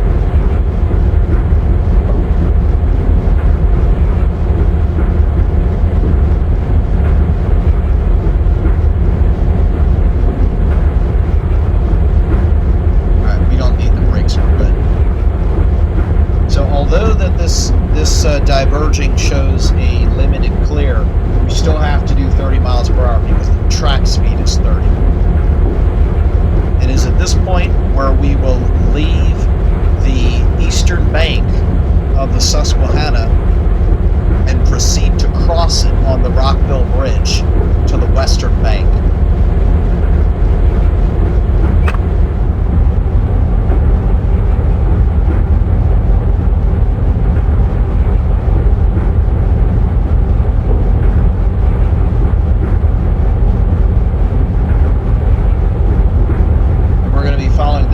Track which has a 30-mile-per-hour restriction after that, but there's no restriction on the bridge itself.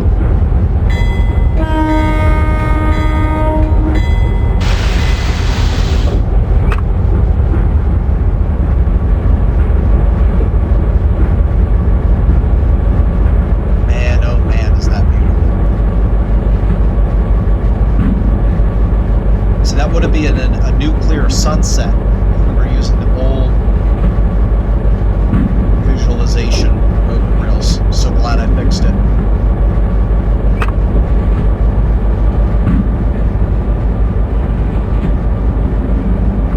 So it's looking northwards.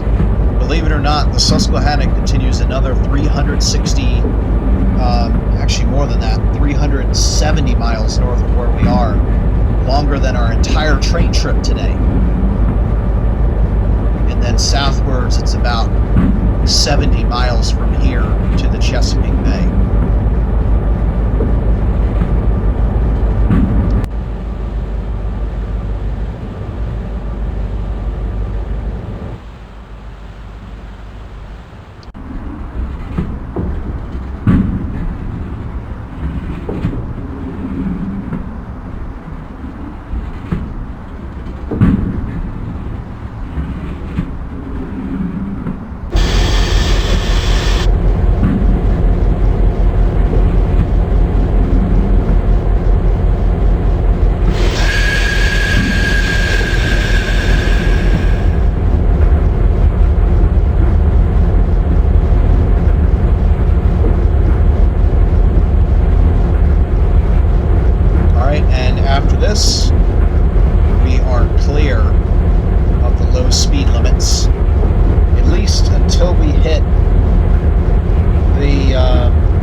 curve east of Banks and west of Banks are both 60s, but that's okay. Once we get after the curve west of Rockville Bridge, which should be right about now, good to 60.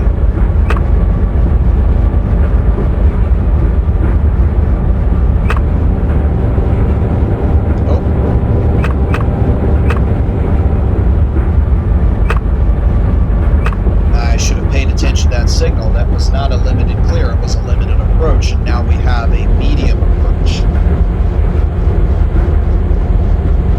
Sorry, a medium clear, not a medium approach. So once we clear this interlocking, then we can accelerate. And by the way, this is our first curve, that's 60. So we'll have just one more after that. So what I'm going to do is I'm going to go up to notch 6 until I am certain that we're not going to break the speed limit. And then we'll be going up into the mountains at that point, and we will go flat out.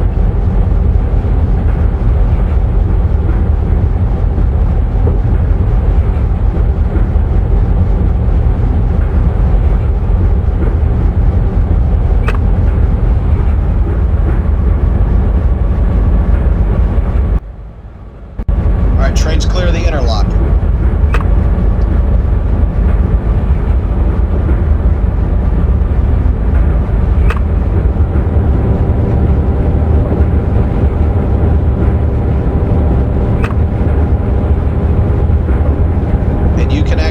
Up ahead there where the track grade suddenly increases.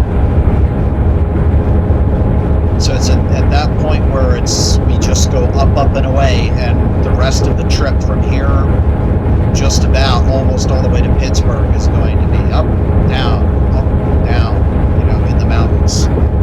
Going ridge after ridge after ridge. It'll be really scenic until it gets dark.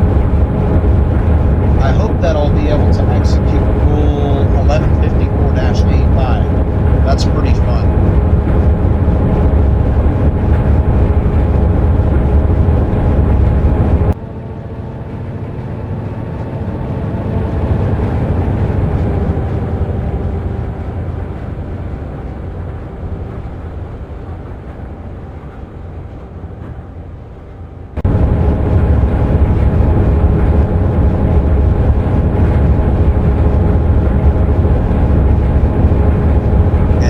Second 60 after this, we need to open up the other timetable because we're coming up to the end of it.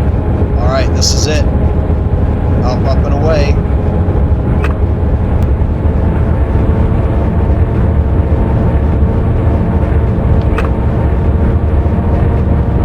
All right, full power, and we are climbing.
Explain it here. The Susquehanna River predates the mountains here, so it cuts through as if they don't exist.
minutes away from sunset.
So at this point, the Susquehanna River continues north, and we continue west, which is not the Susquehanna, but a branch of it known as the Juniata River, the namesake of our train. So just to point it out, that bridge there is the last we're going to see of the Susquehanna.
promise it's scenic. It won't feel slow.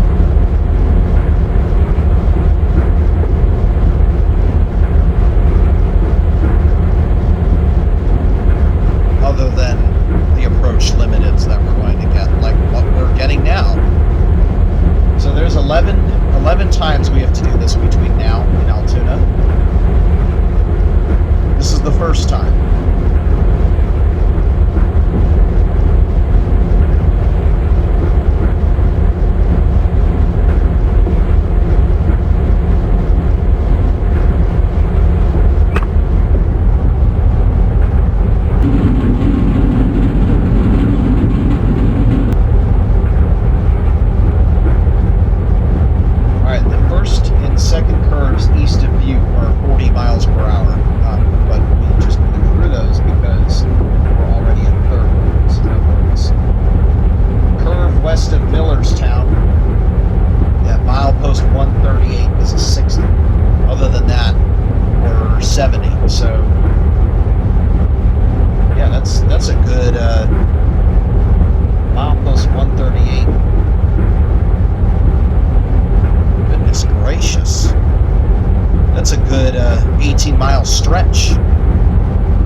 To see the sky color turning gray, but you can still see the sun. It's still up. It has not set yet. I think we go by my rules, right? We have the lower limb, the upper limb, that sort of thing. I'm going to say that right now we're at what I call top sun, which is the lower limb of the sun. That's what I call it. I'm going to take that time down right now.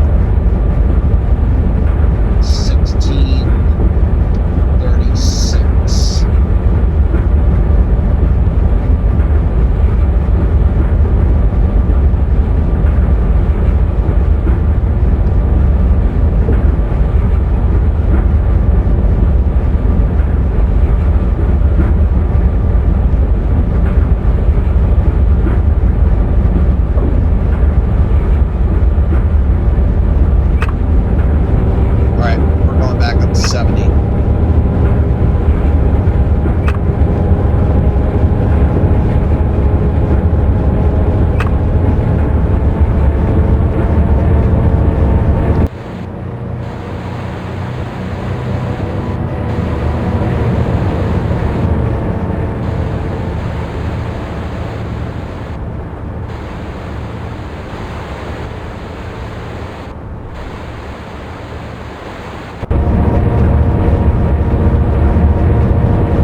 Time to get lost in the mountains for the next 4.5 hours. Well, really 4 hours, because the last half hour is in the Pittsburgh suburbs.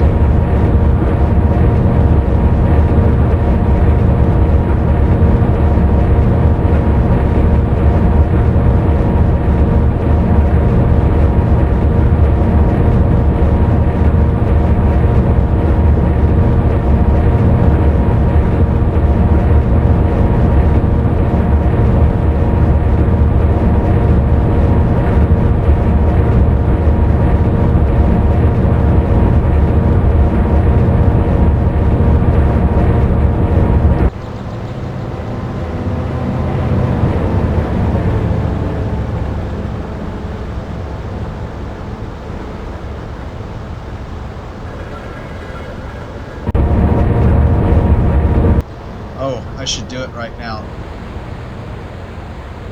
The sign on my car is accurate. It's being the subtitle to the scene.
smokestack up ahead should be Newport.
That's even worse than approach medium. So now we have to stay at 30.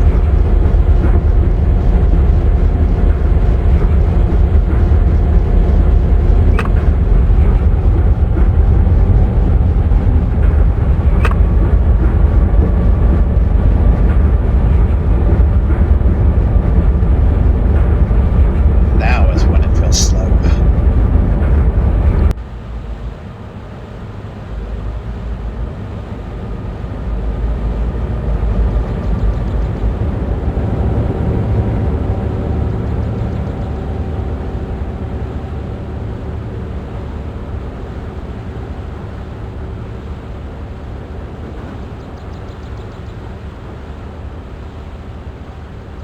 If we get super behind at Lewistown, I might just choose to ignore the next few signals because we're supposed to be simulating the Pennsylvania Railroad. So if there's nothing obstructing us and we're there a lot later than what the timetable says, then clearly we're doing something wrong.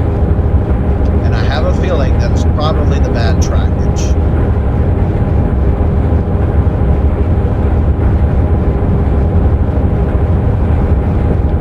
Get a nice view of the sun right now. One of the last we'll have.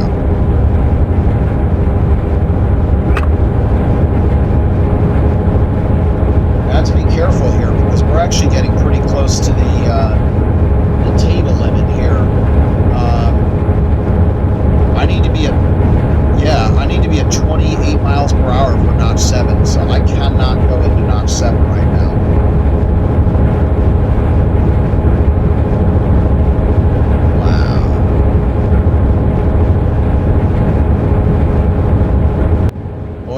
Does that look cool?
This is going to merit a Joe Star voice. Hold your ears. Oh no! dreaded restricting.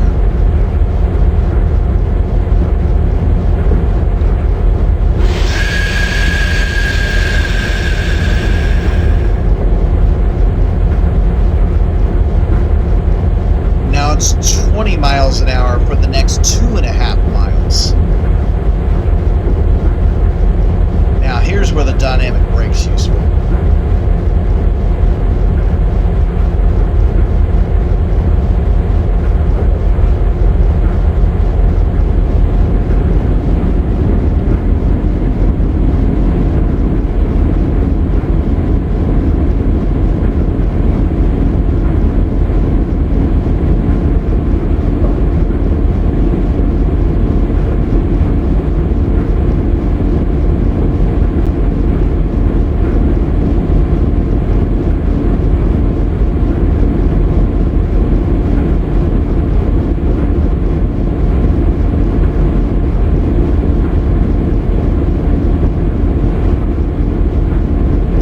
So if I look at my timetable, we've got 19 minutes to make it 36 miles, which means we'd have to be doing 120 miles an hour today.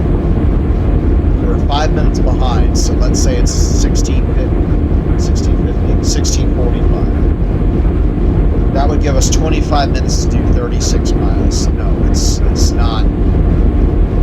That cannot be the case. For the own preservation of the realism of this route, I'm going to deliberately ignore the signal and return to the track speed.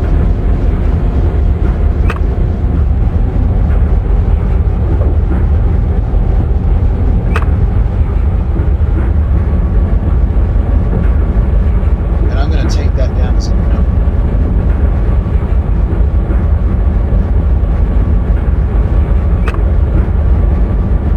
Go that way. Milepost 133. Received. Restricting. So next time I'm going to look to edit the path to something that doesn't go through that. Although, given there's only 2 tracks here, I don't think there's much of an option. Alright, so we're getting close to milepost 138. So that's our restriction for 60. Out of good faith, I will slow down to 45 for the next clear signal.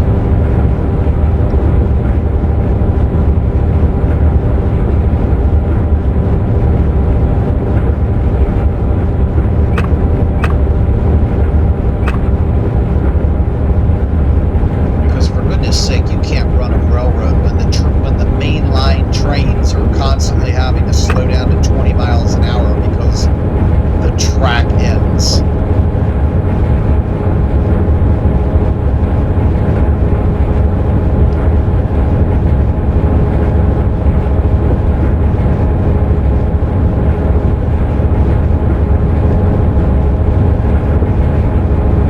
I had a feeling the whole reason they did that is because the track was very difficult to work with in Train Simulator, and the guy that built it just kept using the place track on left and built it from west to east. So each time he had to start the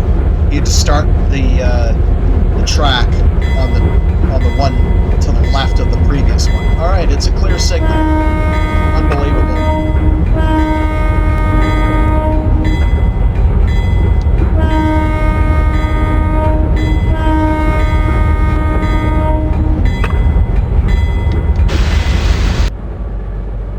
Was that Newport?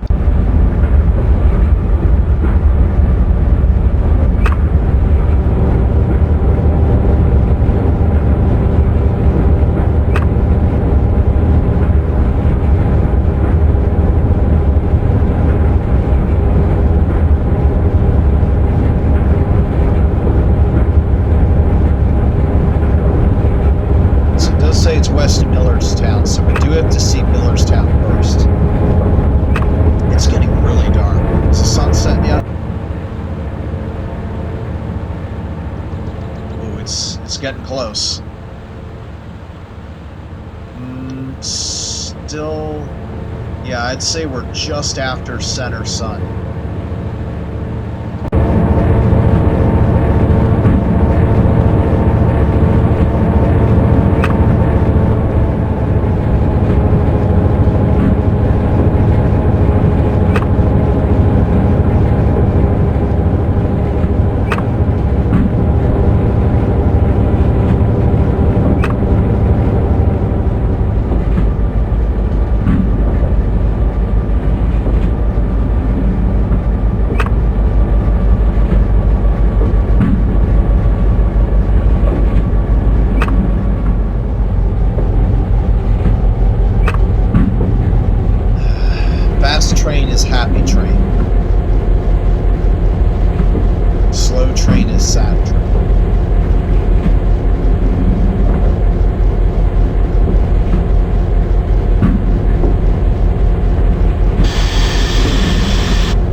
Alright, per my notes, we have 5 minutes of sunlight left before the lower limb of the sun disappears.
Locomotive engineer, I'd now be hauling the train back with the GG1 to Philadelphia, and it would be a completely different person with, you know what, I'm not going to put the brakes on here, we'll just coast down and back up.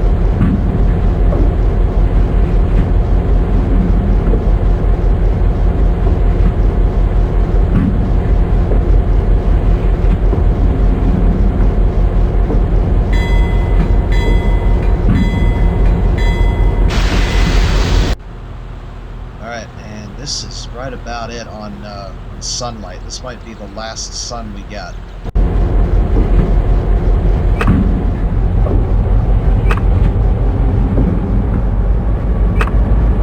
Man, that's awesome.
Notes. Yep, there it is. Just a tiny little sliver of sun going away right now. It'll be gone in 30 seconds, I believe.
getting really dark in the cab, and we pretty much had sunset. I'm turning the cab light on. My guess is later on I'm going to turn it off when it starts getting really dark out.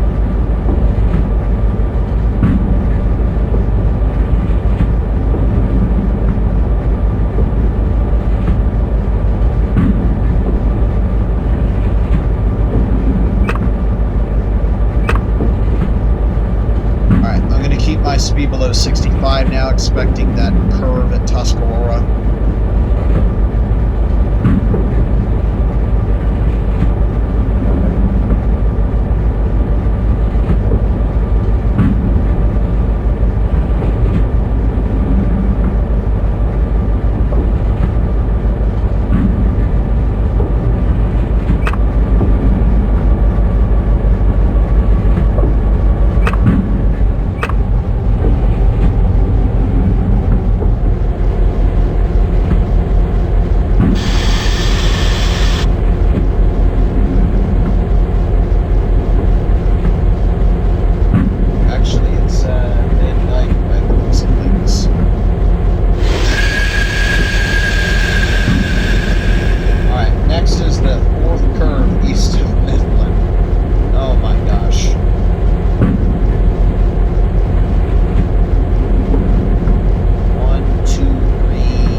For doing that.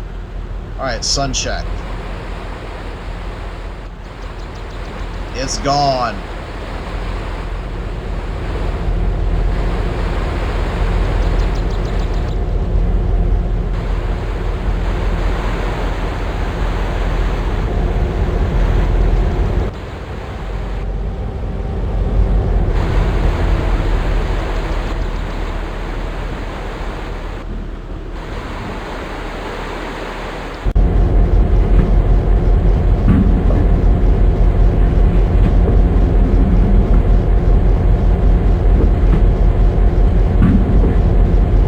Definitely a nice time for it to set. We were basically heading southwest straight into it, so we got to see just about as much of it as we could in the mountains, running down a valley. So it was the only better situation would be if you crest the main stem, the Appalachian front, and are coming down in crescent. That would be the only other instance. And, well, I looked it up in the timetable because that's when I wanted the sunset to happen, but train 33 is the closest. If I use train 9, the sunsets are in Pittsburgh, which it doesn't let me show off my stars that I updated. I spent a lot of effort updating the stars. I want them to shine.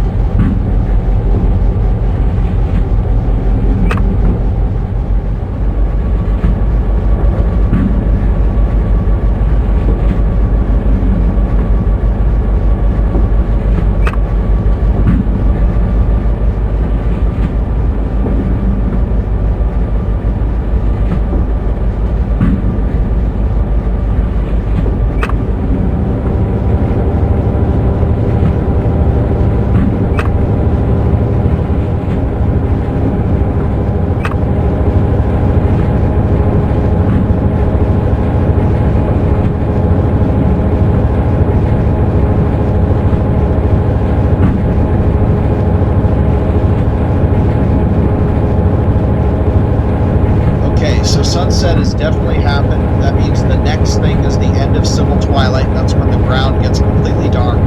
That's at 14 minutes.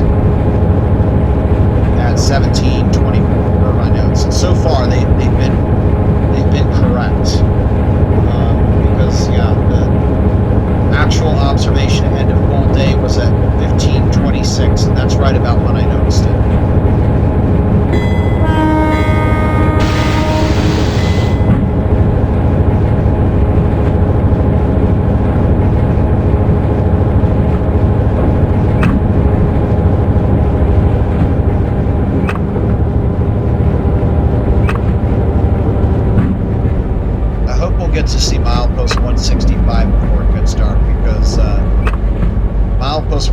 55 is really cool. There's like this gigantic mountain in front of you.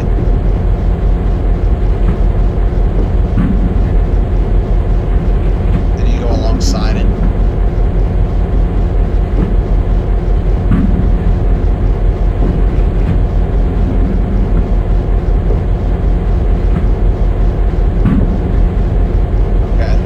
Just about up to Port Royal now. Yay. Okay. So now this is where I can start paying attention to the fourth curve limit after east of Mifflin, numbers 1 and 3, 60 miles an hour. Let's get down to 60.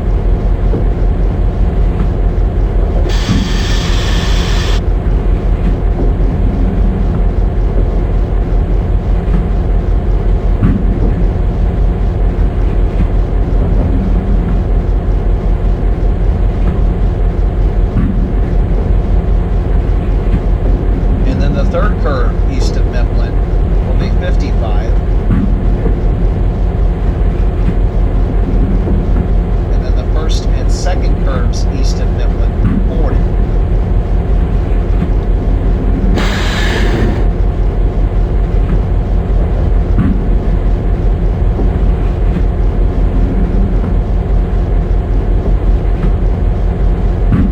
What the heck is going on?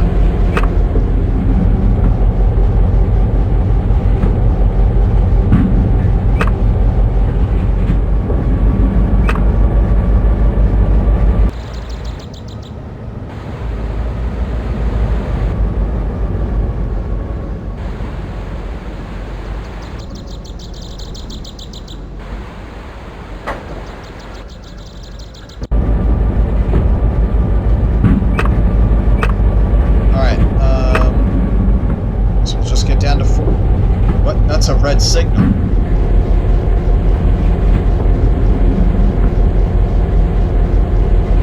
I'm not seeing an emergency brake activation. That was weird. Very strange. I'm going to take that down. So unfortunately we are beyond the part that I tested. I just don't have enough time to test the entire 7 hours. So we're guinea pigging again. Alright, milepost 155.5, received, stop, but no e-brake activate. I think I do remember this happening before, and I just never bothered to take it down. Alright, 40, not 30. So I'm noting all of the problems that I have this time because I believe in continual improvement. Always make it better. The next year will be better than the last year.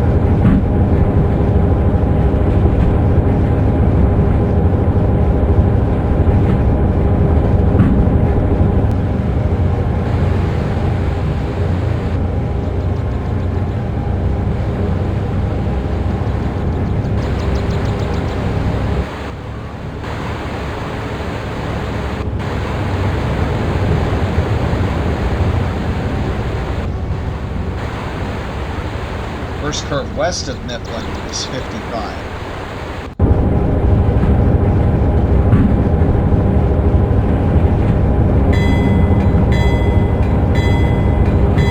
Ooh, is that an astronomical observatory?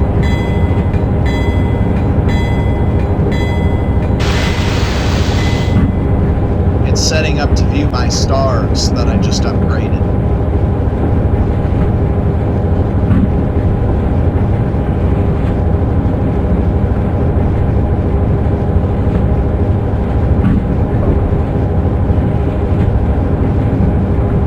Funnily enough, because I'm on night shift, it's actually, we started this during the day, and it's night now. And I spent time with my telescope. It's been a while. But, I don't know, I just laugh about it, about the thought. I stared at a star that had that was 66,000 times brighter than the sun with my telescope. But it was also 66,000 square times further away.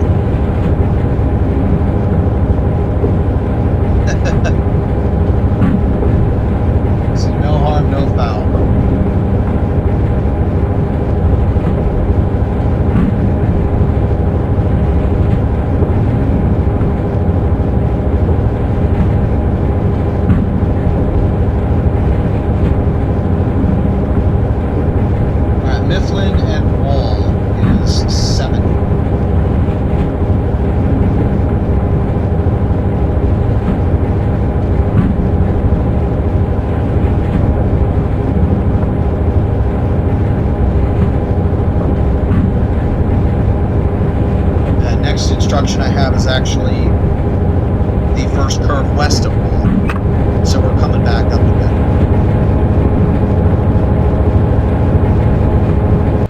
And it's funny that we're passing this observatory. I think that is what it is.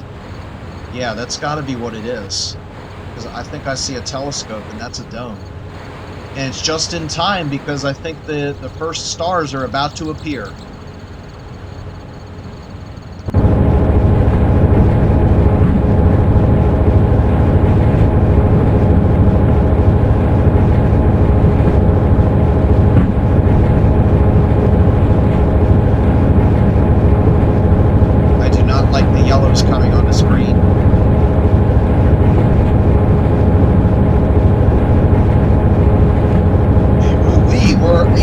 Late, and we're still 10 miles away from Lewistown. Late.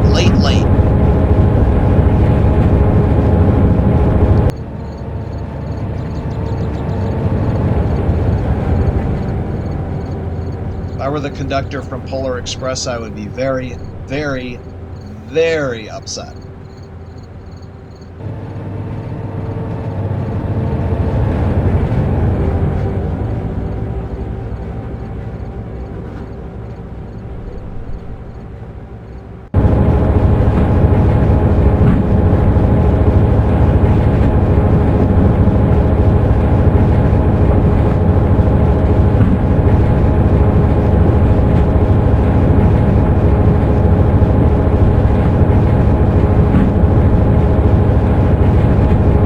Let's see what nonsense we're greeted with up ahead.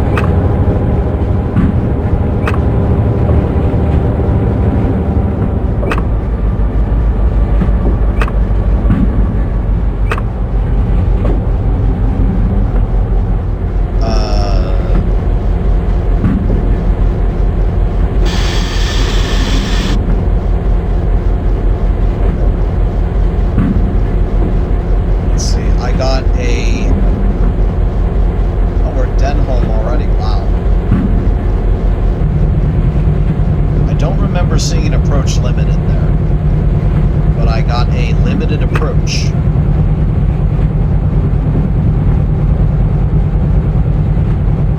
And there's another limited approach. My guess was the signal behind me should have been an approach limited, and this should have been a limited approach. And thank goodness the signals are spaced out very well. And there's another limited approach.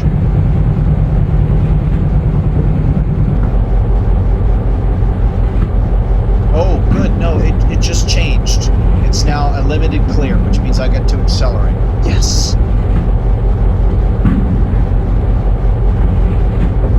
That came at the right time.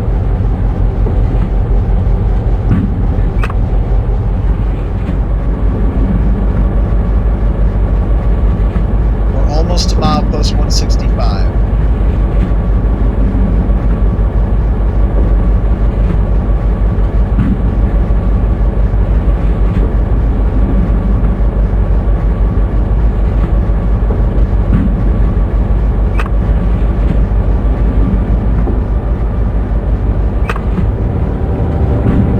Alright, now clear the interlocking.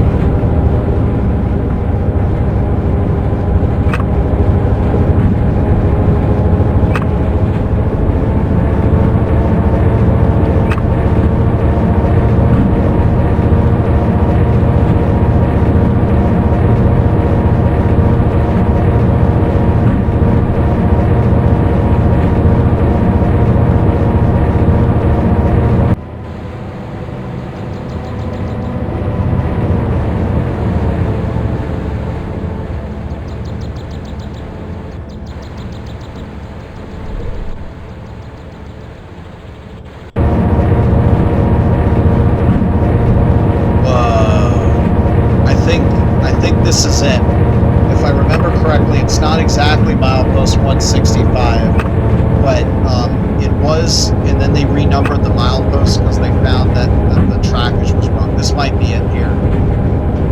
If not, it looks a lot like this.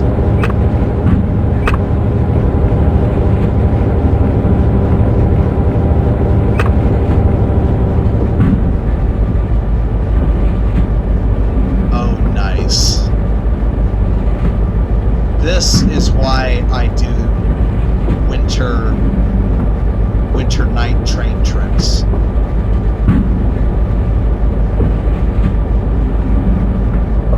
All right, advance approach.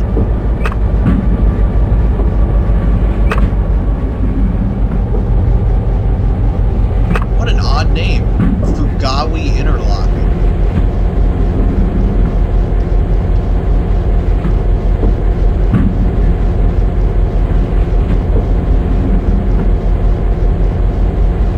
Does that exist? I'm actually going to look it up in the timetable. Let's see. Mainline mileposts, page 3.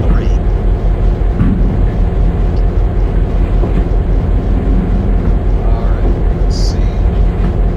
Mifflin, Wall, Lewistown, Lewis. No, it doesn't exist. It's completely made up, probably for the guy that laid the track wrong. I was on page 103.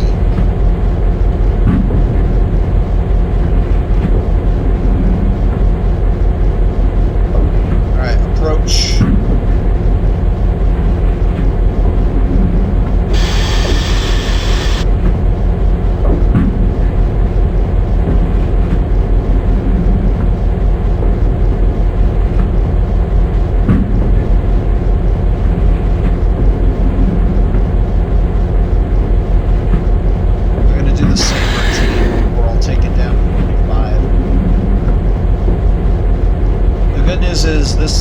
This gets a lot better west of Lewistown. The further west we get, the better it'll get. And then I think when we get to Huntingdon, it'll then these ridiculous signaling problems peter out, and then we don't get them again until like Tyrone.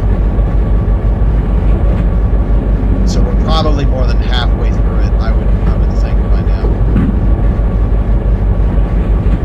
Alright, 1724, I think that's it. Yep, that's it. This is the end of Civil Twilight. Lights are going. Oh man, that's. I thought I fixed the light. I guess not. Wow. It's gonna be a dark ride because I don't want to have to deal with this all the time. This is gonna drive me nuts.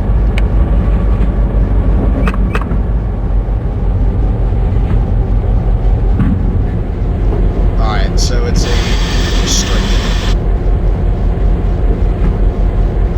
I'm gonna write this up. Milepost 164.4 restricted.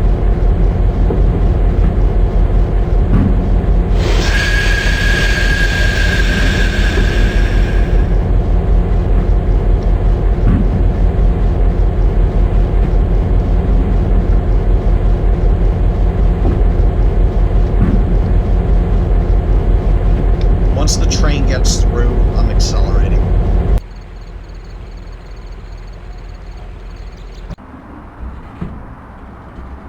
Whoa, is the sky really that blue? Yeah, I guess I haven't turned back east in ages. I think I'm starting to see some stars coming in.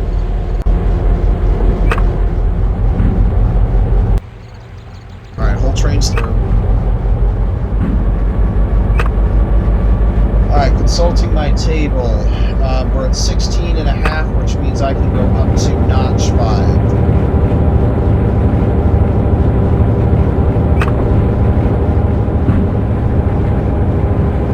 Gets me notch 6.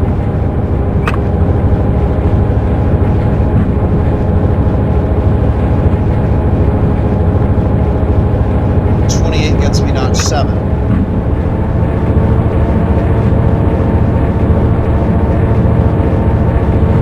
And 34 get to go into notch 8.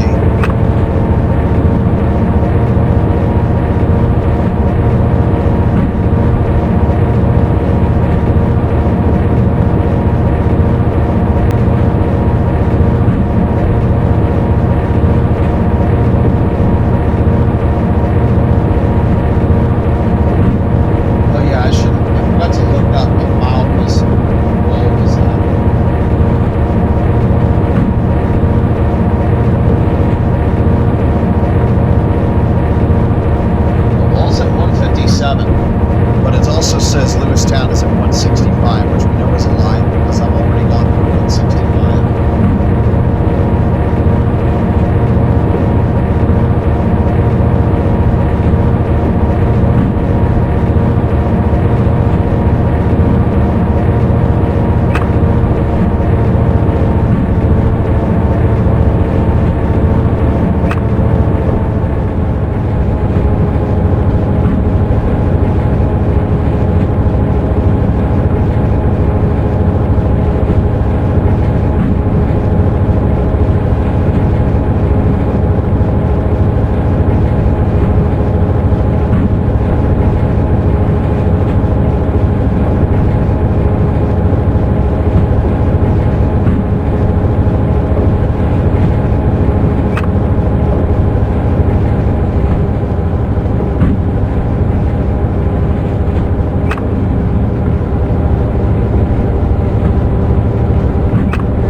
It's really annoying, but my timetable says Lewistown.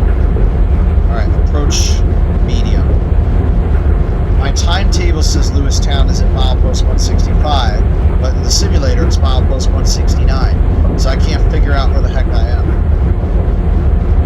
Or at least I couldn't until I saw Lewistown come on there. I'm like, okay, I know it's at milepost 165, so if I can then track back the number of miles, then I can figure out where the curves are.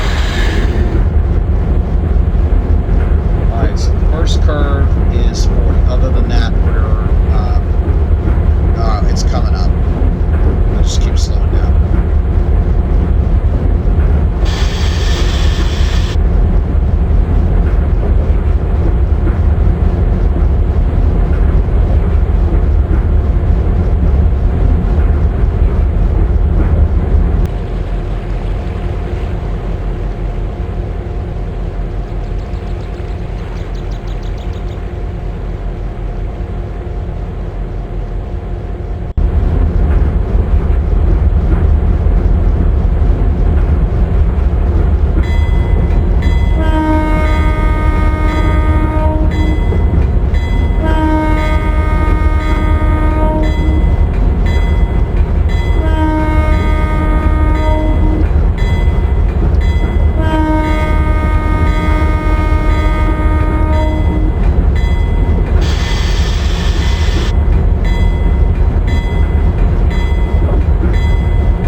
by 4, so we need to add 173, 60 miles per hour.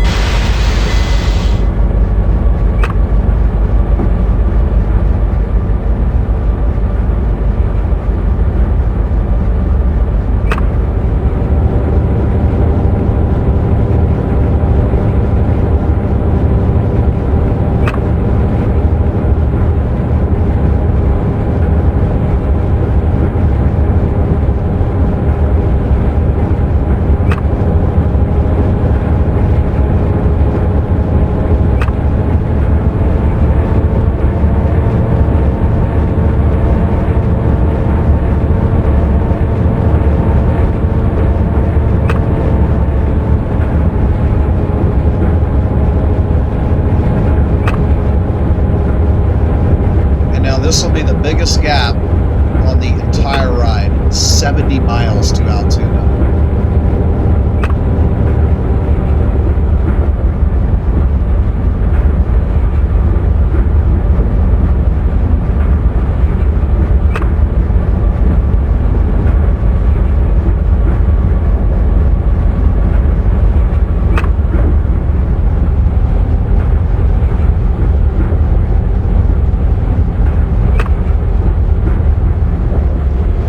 That's the 50 done, and at milepost 173, that's where the 60 will be.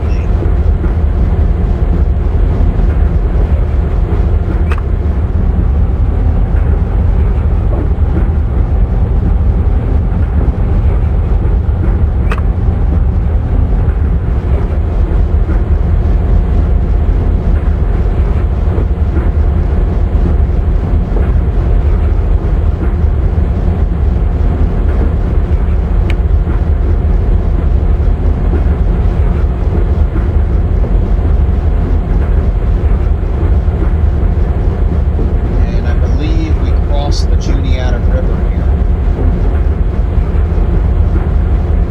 Yes, we do it twice. So we're on the western side, and then we'll cross back to the eastern side, doing a meandering through the valley.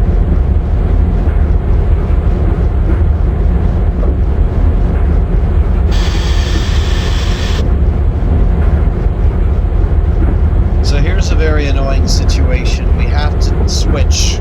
We can't just go straight and pretend like that track to the right doesn't exist, because shortly after that interlocking, the track on our left will feed into the center track, which means we'd be going against traffic, which would give us a restricting signal.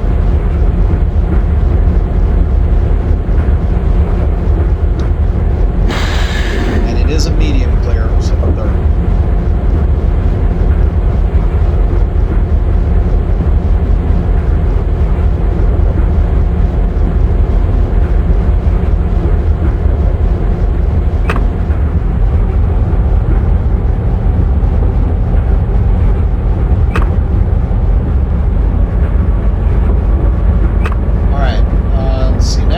Nautical twilight, and that's coming in 15 minutes. Or sorry, the end of nautical twilight. But in the meantime, yes, I'm seeing a few stars. There's 1, 2, 3, 4, 5, 6, 7. Yeah, there's a good amount. Too many to count. They're very dim, but they are starting to come in. And now we're crossing the Juniata again. Back to the east side.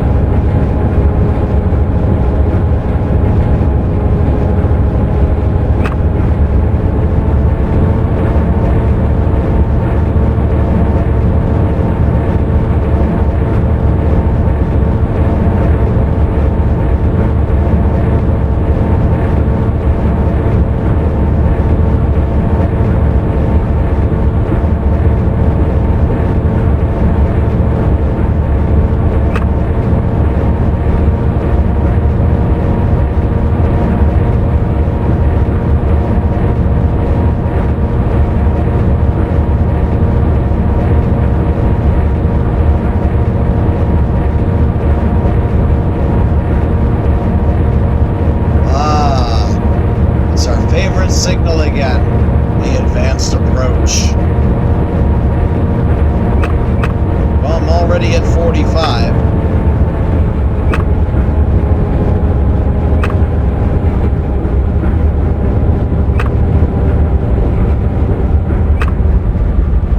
I'm seeing airplanes. And a blimp. It's a sort of airport.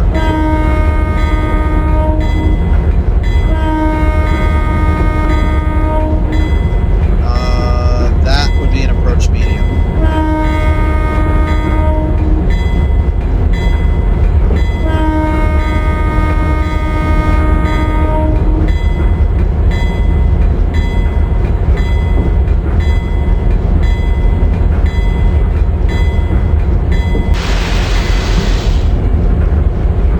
We're almost through this.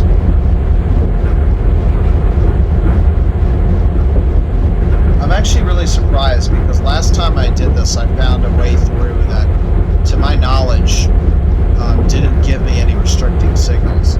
So I'm surprised that we're getting quite a few of them, actually. It's not like there's anything we can do about it. There's only 2 tracks.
it on the station display, I'm not going to know where it is. The next curve that I do know where it is Mapleton, which is the 60.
Juniata River there splits in two, and there's a pretty big island right there. That's what you're looking at.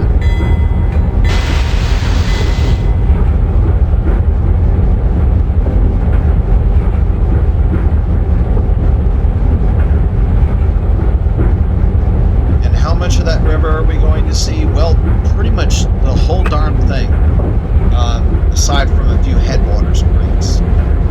There is no spring from which the Juniata River begins. Instead, it's the confluence of, I think it's the Frankstown and the Banks branch or something like that. And I think we follow the Frankstown branch most of its distance too. So we go very much into the headwater.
twilight now.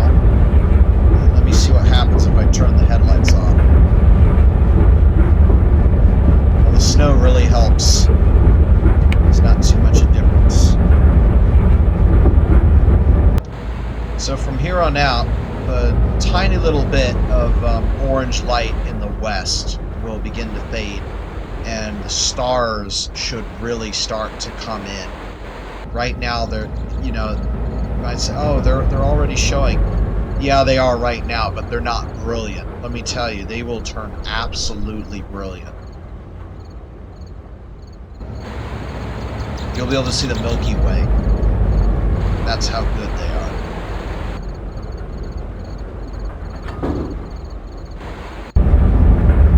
Sounds like we just ran over another deer. Oh, Reverend Wet Shovel. If I put the camera out here, you might be able to hear him say, "Thus says the Lord," a bunch of times.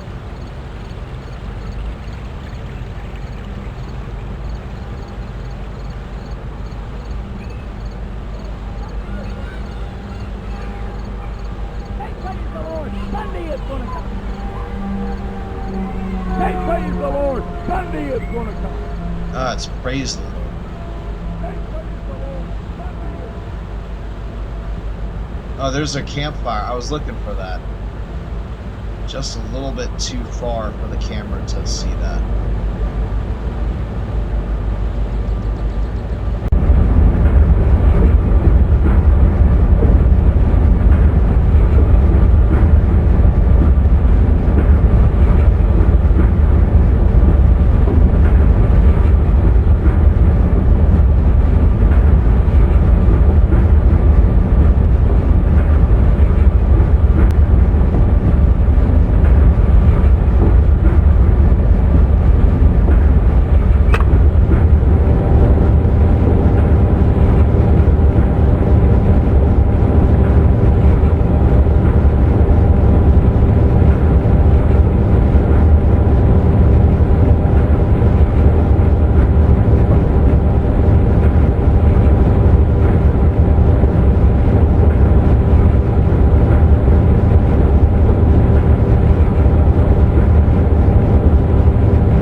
Color's really disappearing now. I'm starting to see the secondary bits behind the stars. Okay, the transformation is underway.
except for the fact that I'm coming up to some sort of signaling nonsense up ahead.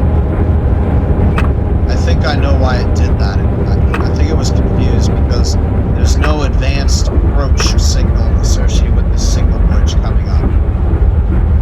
It's just one signal bridge and then the next.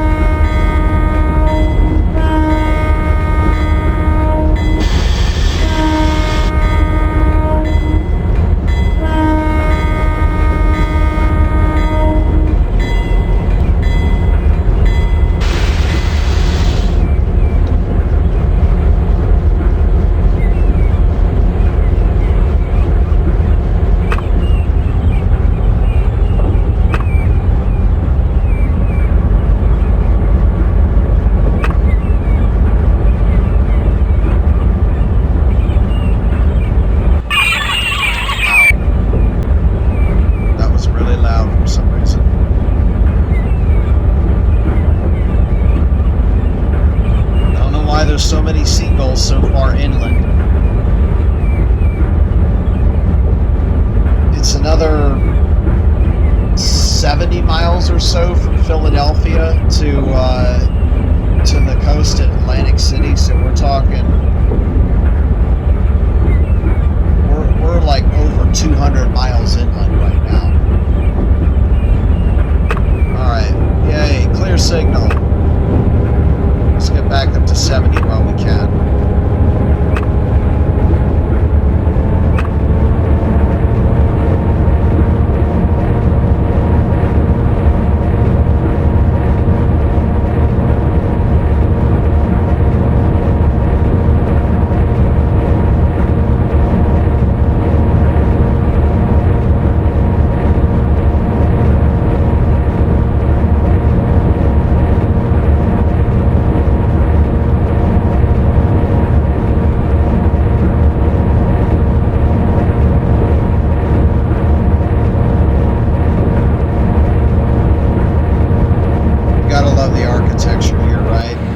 Chateaus and high rises.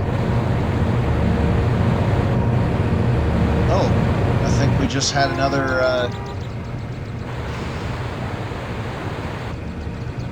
yep, deer ate it. Alright, so GG1 won E7A 1, deer -2.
Alright, so the sun set an hour and 5 minutes ago.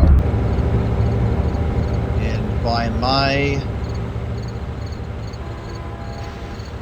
checking here,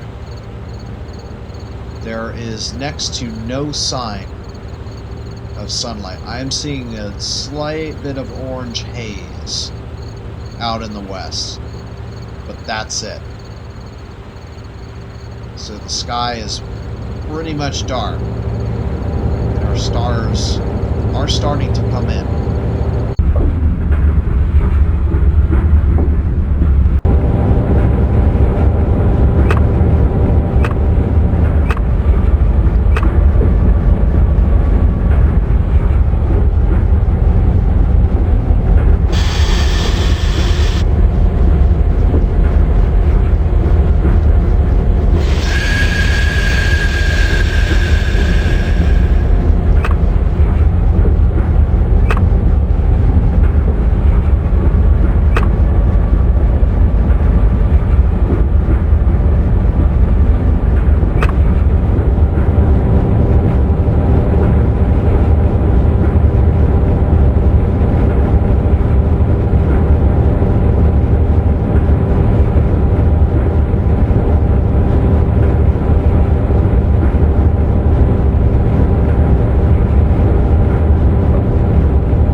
Lewistown branch, Juniata River, is split off, and that looks like it's taking a significant portion, maybe up to half of the water away.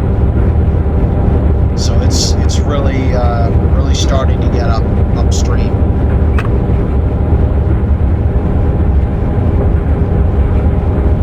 Huntington.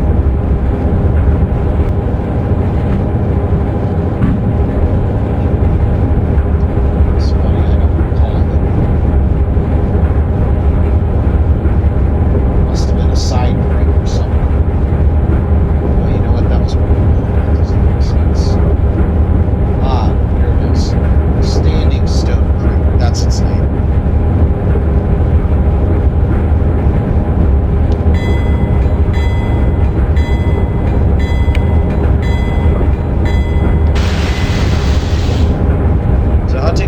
Is a pretty big place here. The Amtrak Pennsylvania modern day stops here.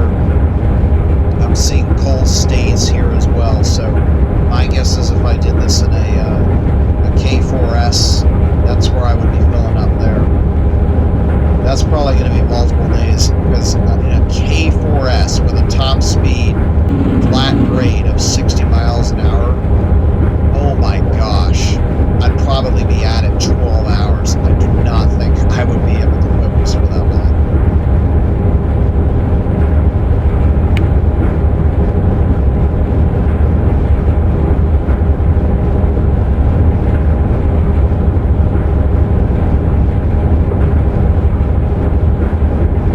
Alright, Hunt and Peak, 70 miles an hour.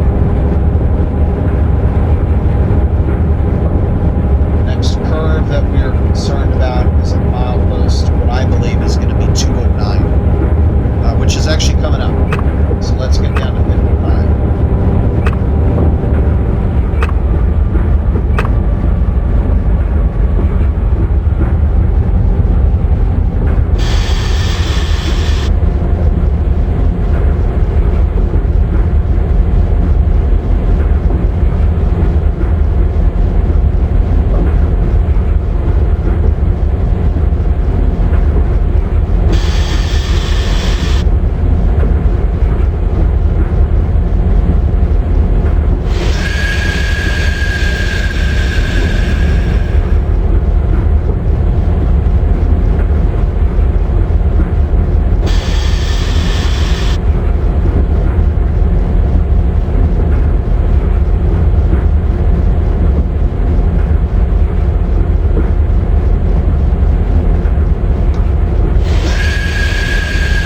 207, 1 and 4, 65 mile an hour speed. My guess is that's going to be at 210, which is just about where we are now. So we'll get up to 65 now.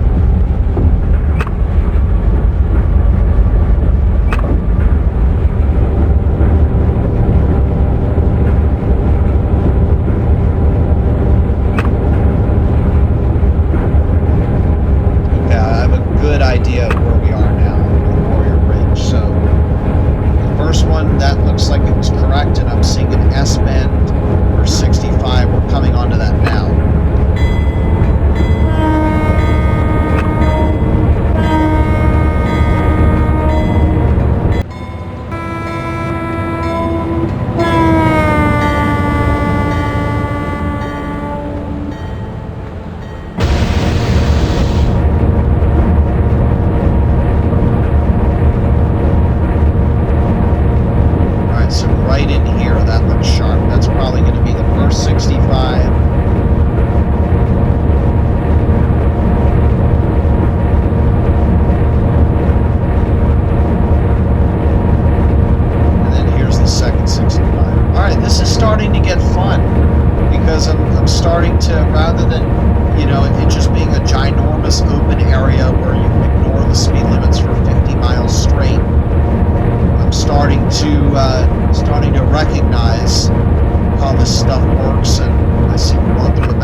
actually, this is an unlabeled interlocking. 215. Oh yeah. Okay, we're doing 63. Good. So this is probably the 65 right here. So yeah, interestingly enough, there is no Juniata River here. It's Frankstown. Branch Juniata River, Little Juniata River, and that's it.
That's a nightmare.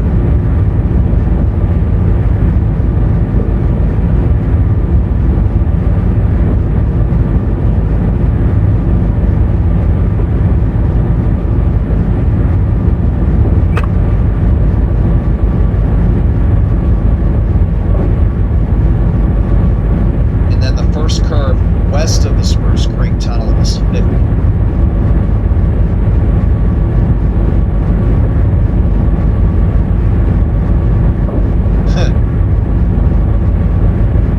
Oh man, I don't know how we're gonna be able to solve this one. This is damn near impossible.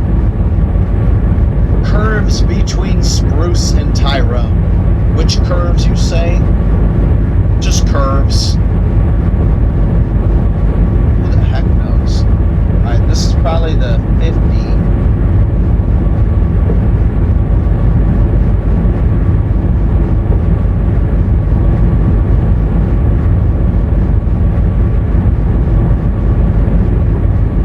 This is a spooky tunnel. It's got an, oh my gosh, it's got an S-bend, and then it's got an interior segment, and then it's got another curve after that.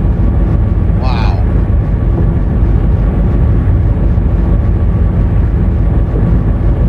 Going under the mountains. I think we're about to pop out.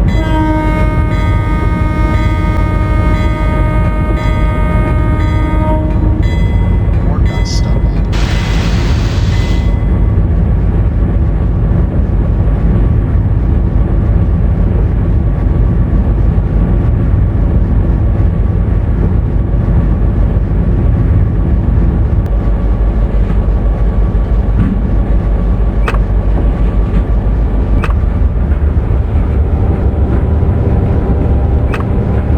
Alright, Spruce and Forge, 50 miles an hour. That's the limit now.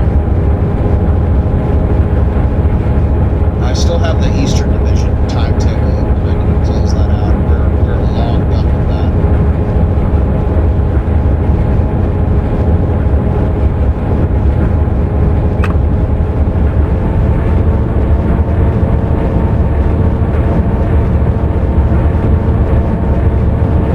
So now we're at the arbitrary 40-mile-per-hour curves. But until we get to Tyrone, the speed limit's pretty much going to be 50. And I believe this is the little Juniata River that we're crossing multiple times here.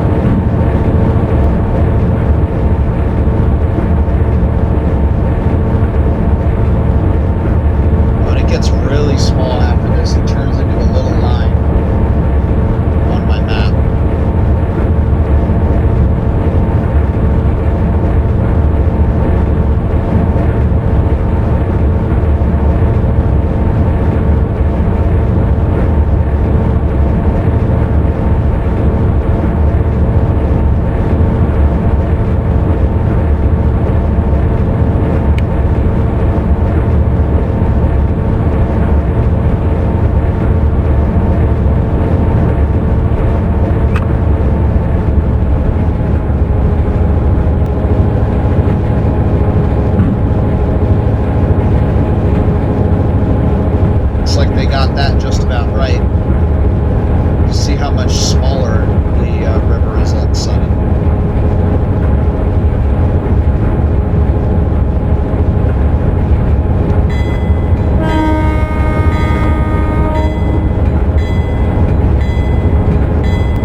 more S-bend after this, then I'll take a break. The rest of it, we're good till 50.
Believe that this is our last sidestep maneuver on the tracks. If not, it's got to be the next to the last. Because I remember by the time I hit Tyrone, that's when everything clears up.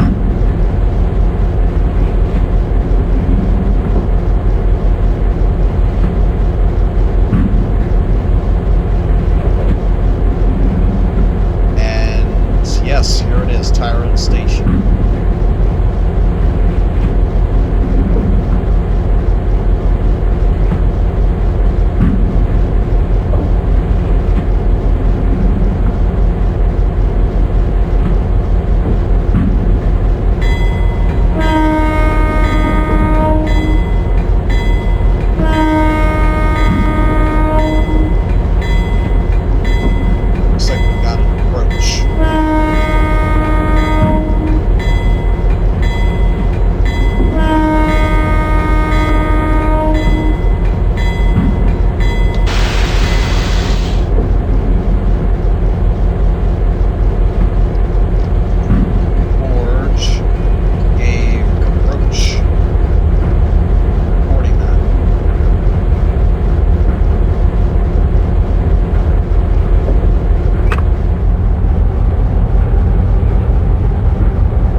That is a hard stop signal. I'm tabbing this one.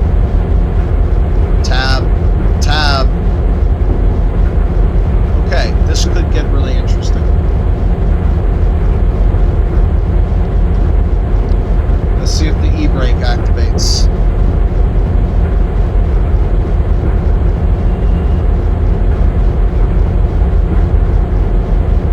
Okay, looks like no emergency brake. That's good.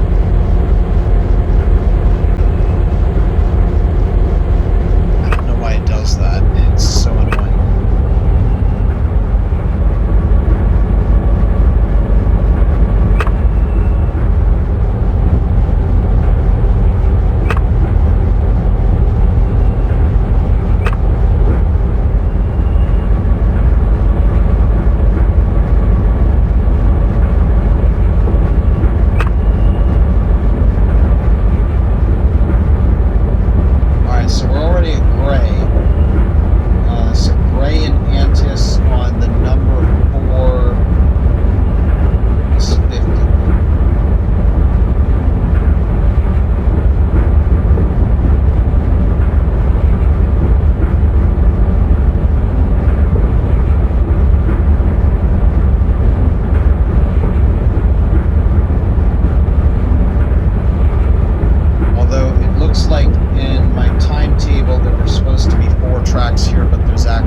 think I might see the Milky Way.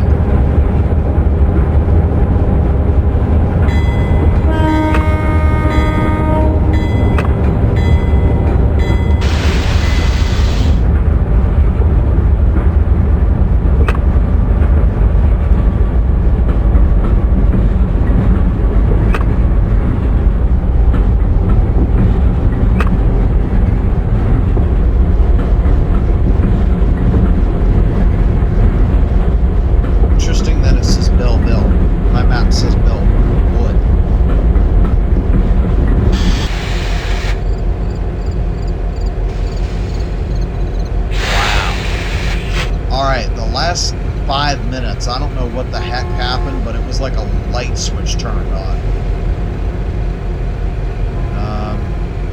Yeah, this right here kind of looks like the Milky Way. How about that?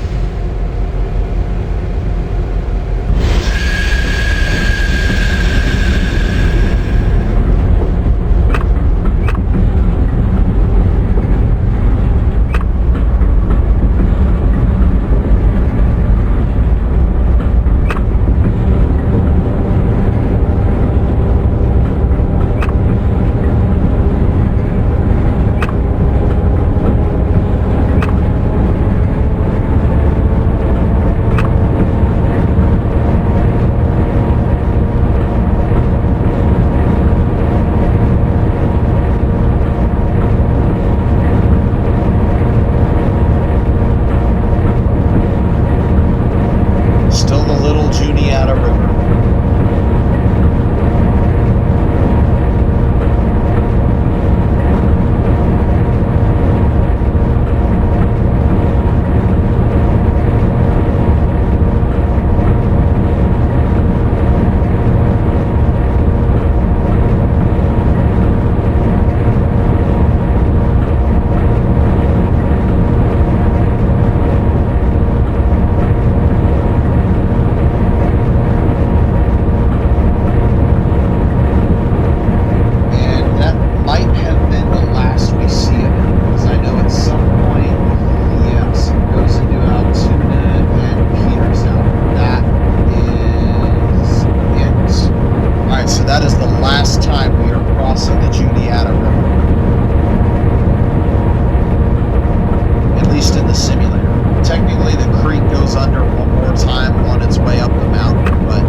It's got a car called the Juniata. We're driving alongside the Juniata River in a town called Juniata. If that isn't Juniataception, I don't know what is.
advanced approach.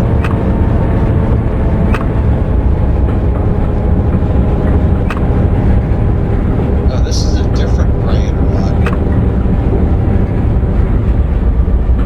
It's spelled differently too. So there was a gray back in Tyrone. Strange.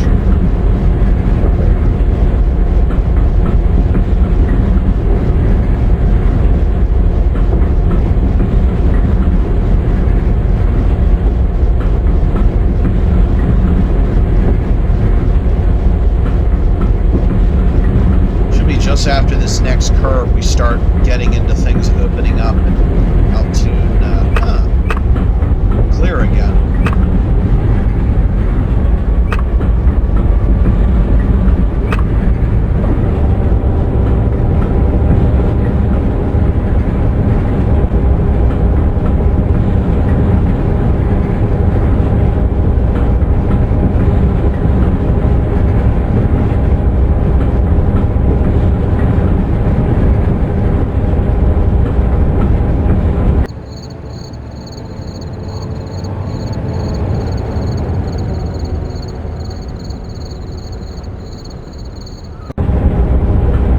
Another bell interlocking, not the one that I'm used to, which is in Delaware.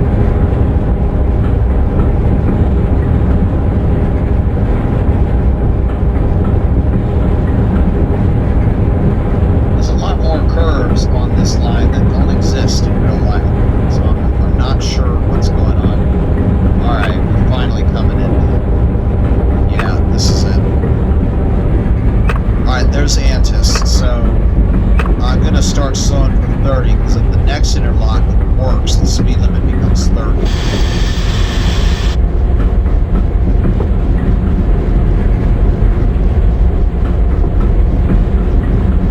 We're going to need more brake than that.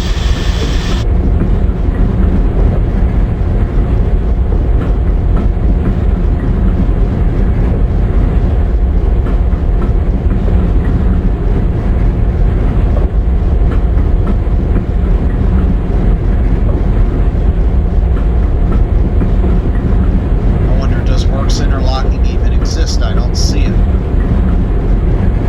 It would also make sense if the speed limit dropped a mile back there, because I'm sure I wasn't the only one that noticed that that particular curve back there was a little bit too crazy for 50. But yeah, I do not see Works interlocking. So I think things are a little bit too compressed with Antis and Works. Probably people trying to limit yard work to save on trackage, because we should have had 3 miles of that. There was nowhere near that.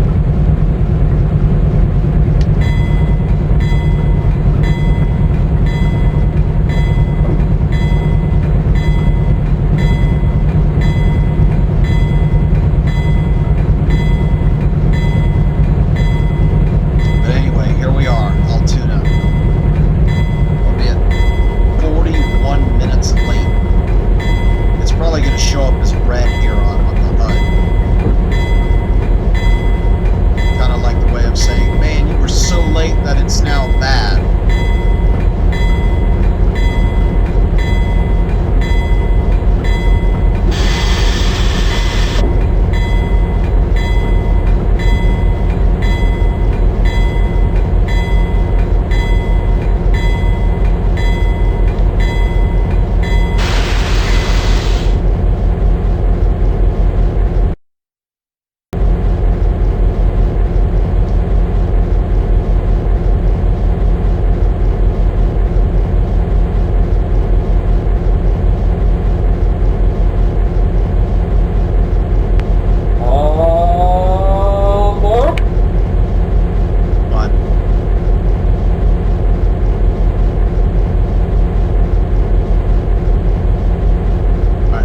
Johnstown, and we're going to go up the mountain now.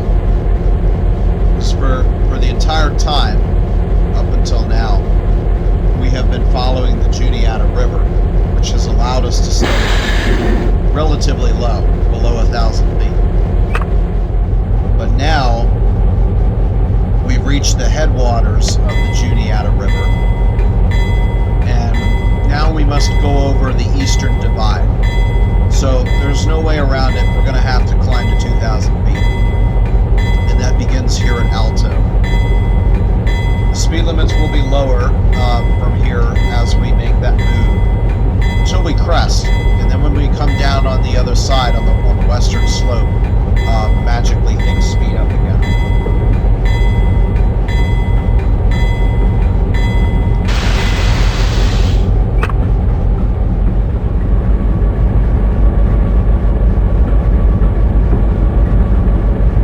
Starting out, speed limit would be 30.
so many stars. Now that's what I'm talking about.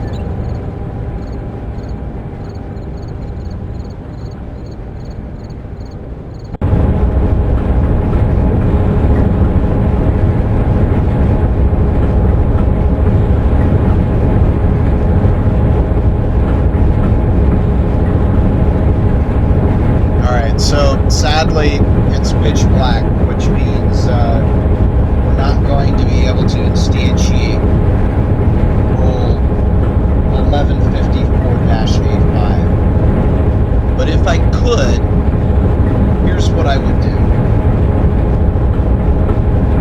Rule 1154-A5, Allegheny Division, on through passenger trains passing Horseshoe Curve in daylight. Train crews will keep a lookout when approaching the curve, and if they find that the view will be unobstructed, the following announcement will be made for westbound trains. Attention please, we are now approaching the famous Horseshoe Curve. View can be had from the left side of the car. Unfortunately, we're not making that announcement, but at least you got to hear what that rule is now.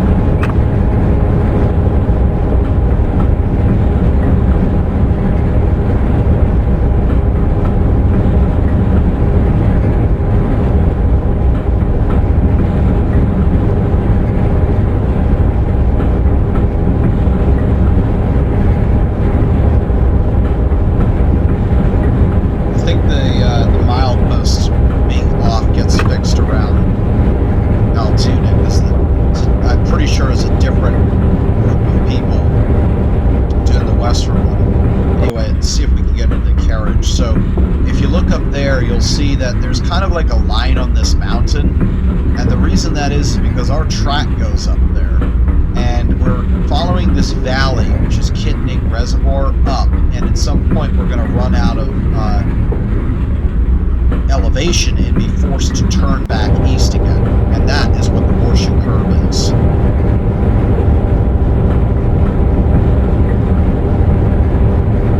So we're just about there now. It's at milepost 241, so I'm just letting my speed creep down to 30 miles an hour now as the speed limit drops from that point, and it'll stay 30 until we reach the summit at UNAR.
This is it. This is the world famous Horseshoe Curve,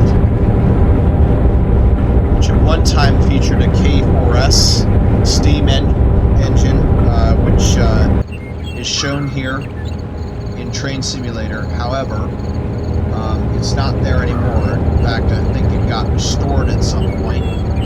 And then there's the K4S right there.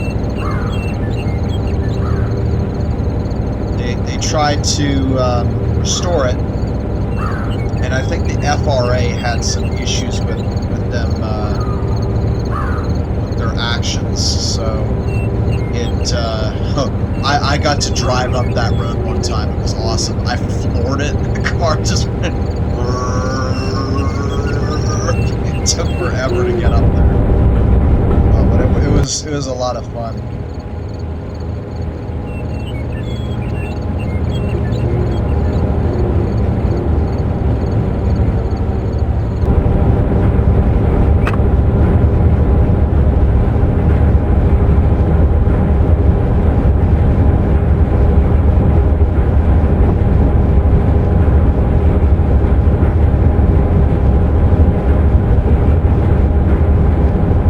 I was going to say, I think the K4S is being, there's another group that's got it now, and they're trying to do it the way the FRA wants them to. So I think they restored it the first time in the 80s before like Kickstarter and GoFundMe existed, and so now that those existed, it became a little bit easier to pull together the funds needed to meet the FRA's demands.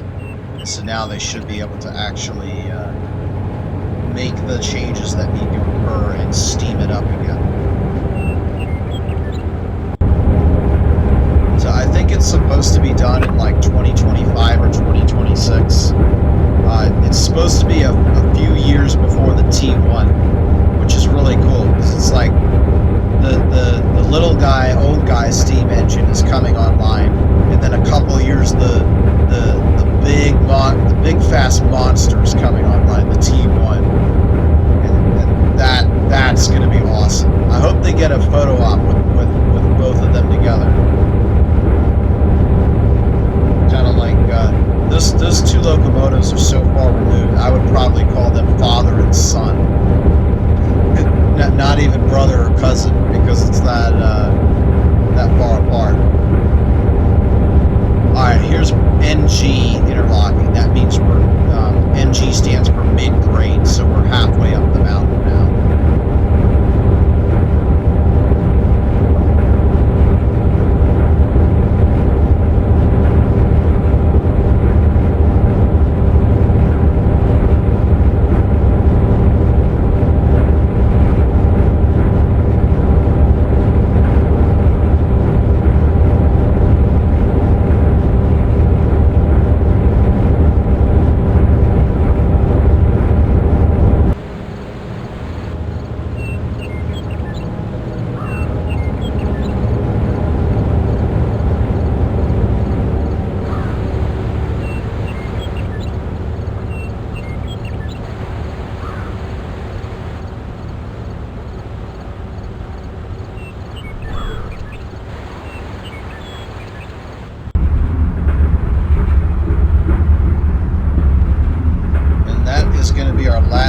View back to the east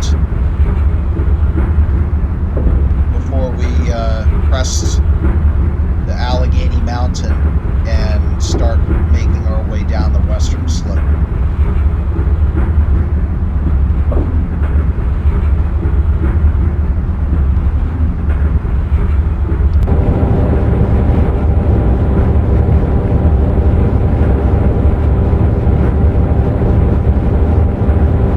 So we're turning back west again, and this time we've got enough elevation to make the mountain with a tunnel.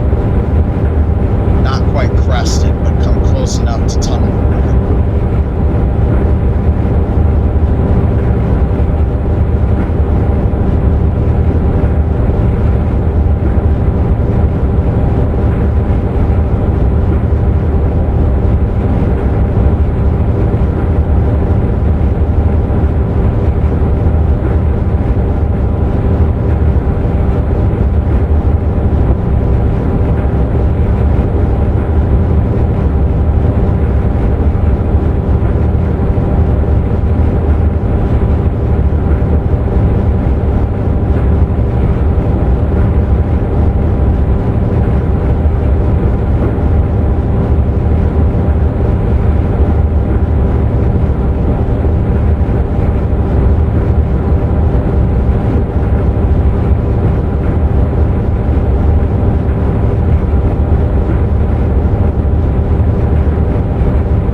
a simulator thing.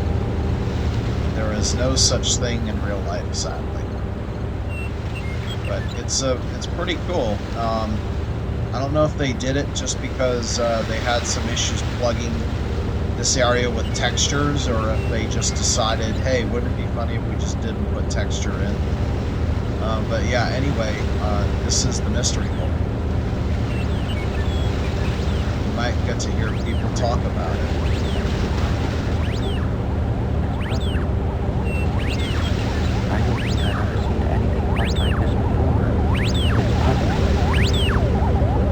I don't think I've ever seen anything quite like this before. It's puzzling. Yeah, there it is, the mystery hole. A world hole.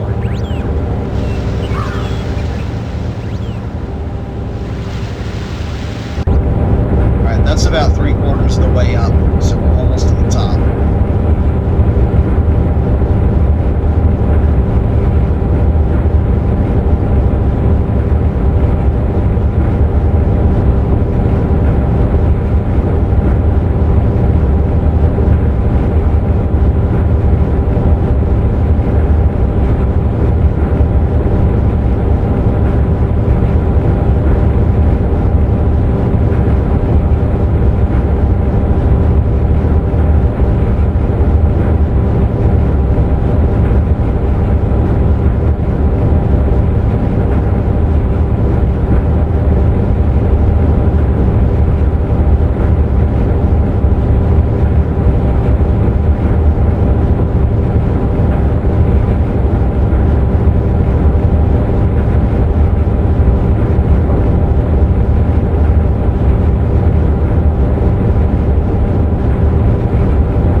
About 2,000 feet elevation now.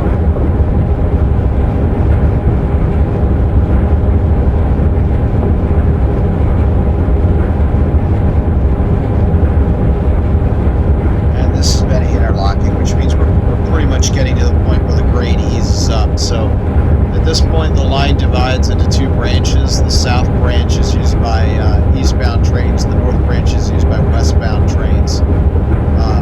We're headed towards UN. The branch on the left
have a note that at UN on the number 4 track, we're supposed to be doing 20 miles an hour from the boat signal.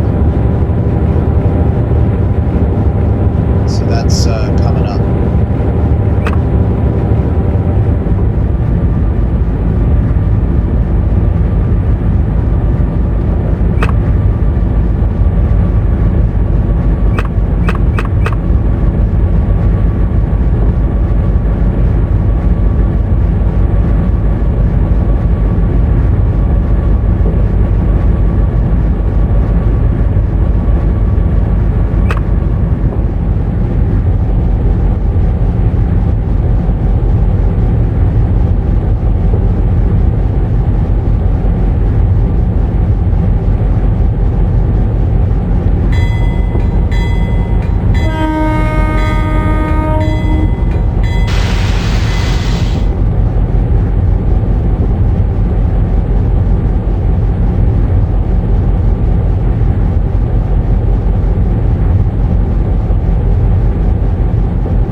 This would be the Eastern Divide, but the Eastern Divide is actually closer to Mo Interlock.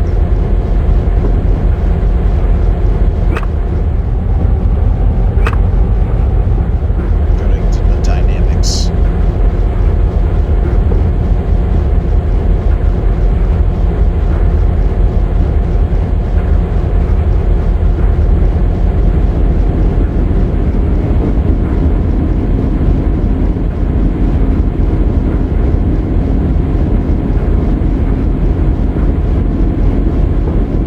This is UN right here.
Out of nowhere.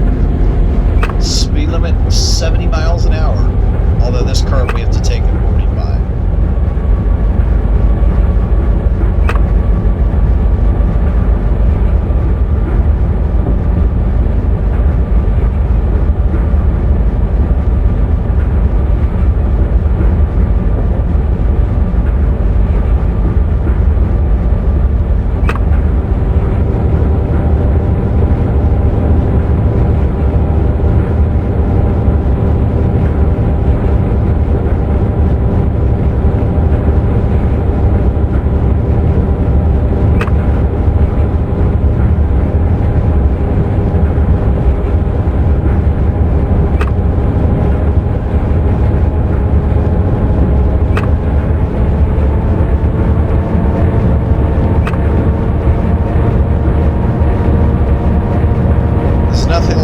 Down the mountain and not change.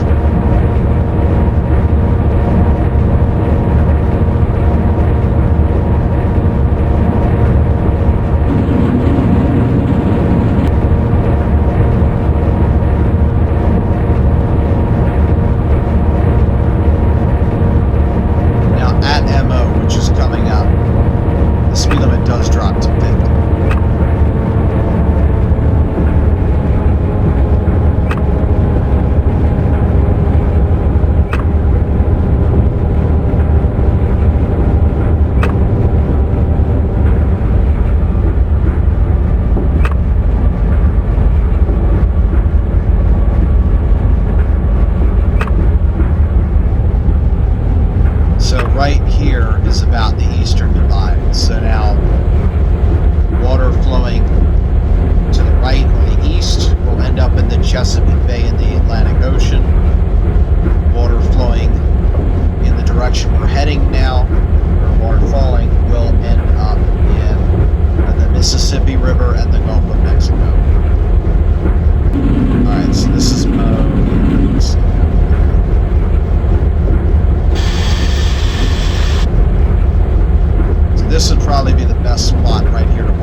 there's Orion.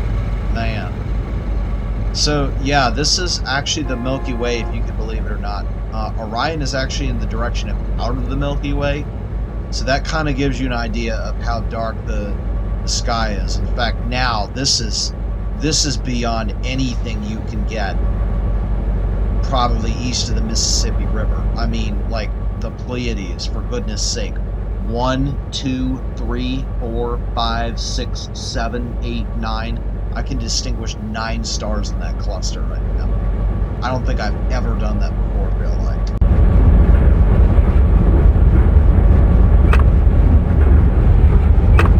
Okay, we're at milepost 254. So between here and NY interlocking, it's still 50.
this point, milepost 264. That sounds right.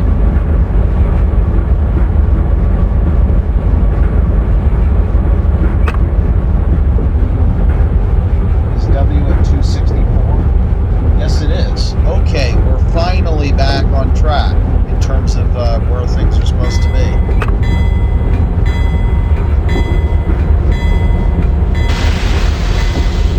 Alright, so I can take everything at face value now. That's good. So here's the first of one of those curves at 50. So it just says W to SO curves 50. I guess whatever a curve is. Doesn't say what curves, it just says curves. Oh, wait a minute. SO. Wait, so is SO at milepost 265?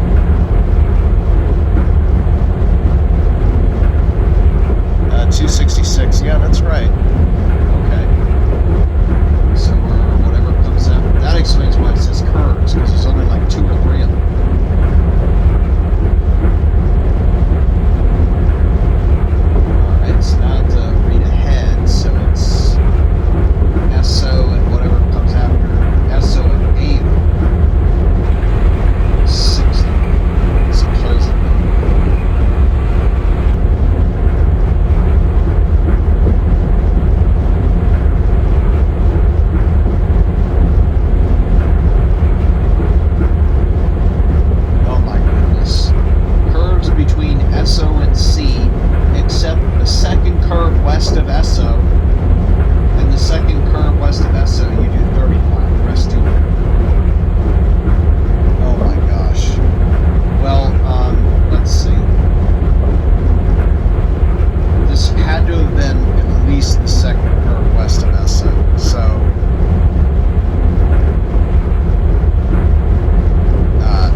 some time.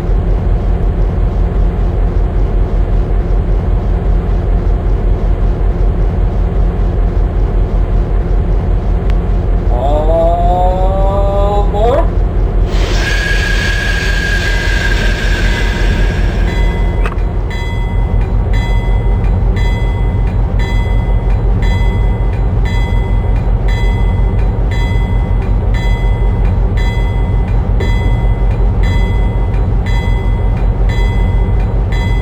There it is, the last station coming up onto the HUD, Pittsburgh at 9 o'clock. But maybe I was wrong about the longest distance between two stations, because this seems to take the cake. East Liberty, 73 miles. But then after that, Pittsburgh is, I'm pretty sure, less than 5 miles after that. Pennsylvania's huge. It's crazy because it's not even that big a state. Alright, so the Little Conemaugh here is joining the Stony Creek River to create the Conemaugh River right here.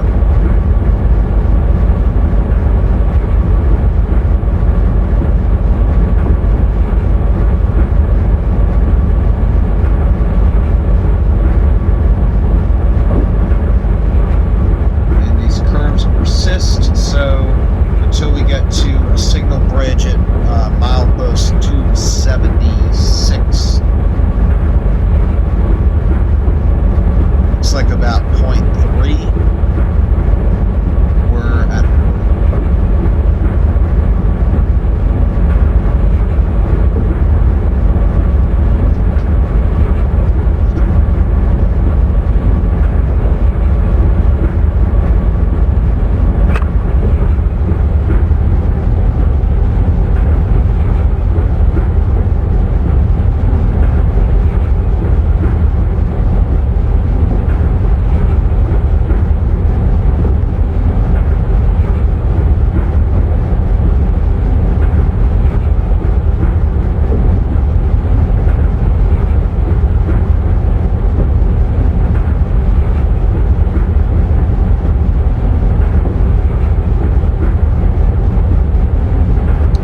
said, unfortunately, we're not going to be able to see it, but there's two final large, well, maybe we'll see a little bit. Two final large, oh wow, this is beautiful. This is Johnstown. It's all lit up. Wow, that's some crazy power plant thing. It's beautiful. It looks like a nighttime city. Very nice. Anyway, as I was saying, there's two major mountain ridges left to cross. Laurel Hill, which you can kind of see up ahead, I think that's it, and Chestnut Ridge. After that, we enter that kind of plateau. It's called the Appalachian Plateau. It expands west of that. That is the last major ridge of the Appalachian Mountains. There, it's hill country all the way out to middle Ohio.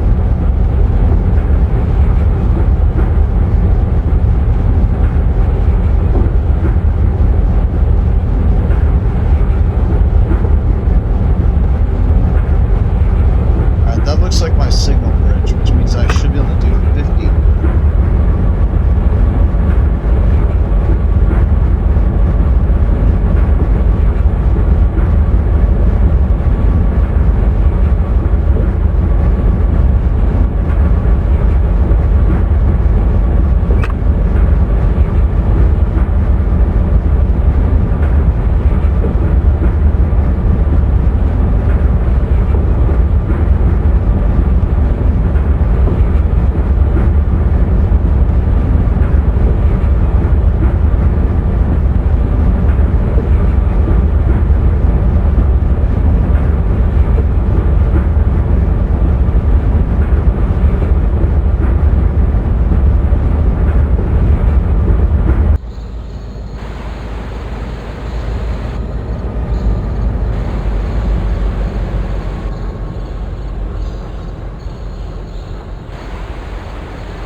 gap crossing, just like the Susquehanna in the east near Harrisburg for the Appalachians. All right, first curve west of SG is 45.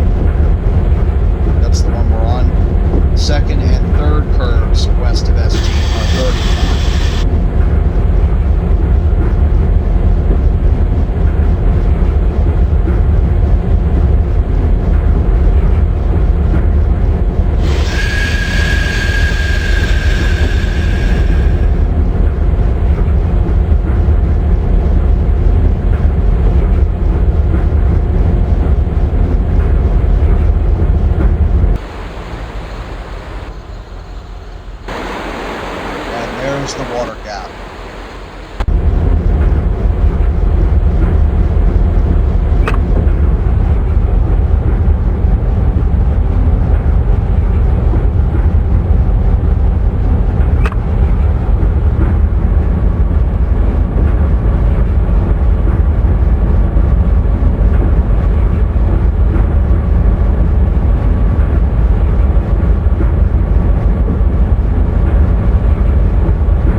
this point, I think we have entered full night. We can see the Milky Way. We can see so many stars that it's just like a cloud. It's unbelievable.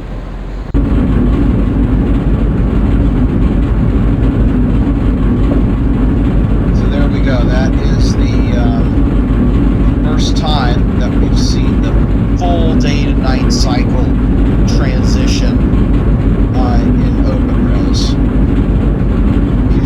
using the new upgrades that I have. Alright, there's a curve here that's a 65 mile plus 280.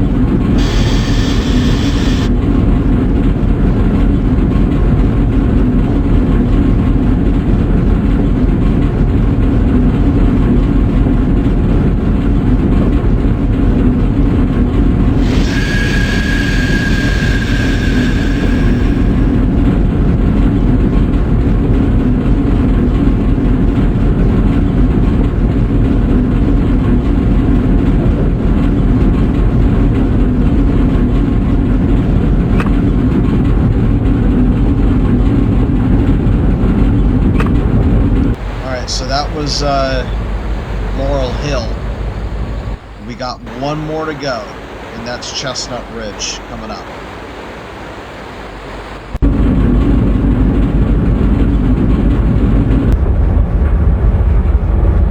Actually, no, that's right. Yeah, there's one more to go.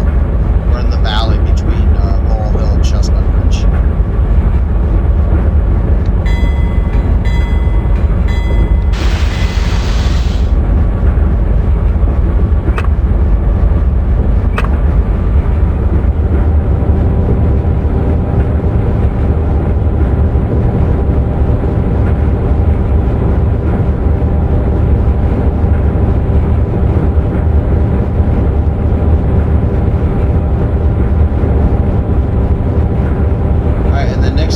Second curve east of Signal Bridge, 294.6, number 1 and number 2 tracks, so that shouldn't affect us. And then first and second curves west of Signal Bridge, 2946-45. It should be at about mile plus 290. That's 45.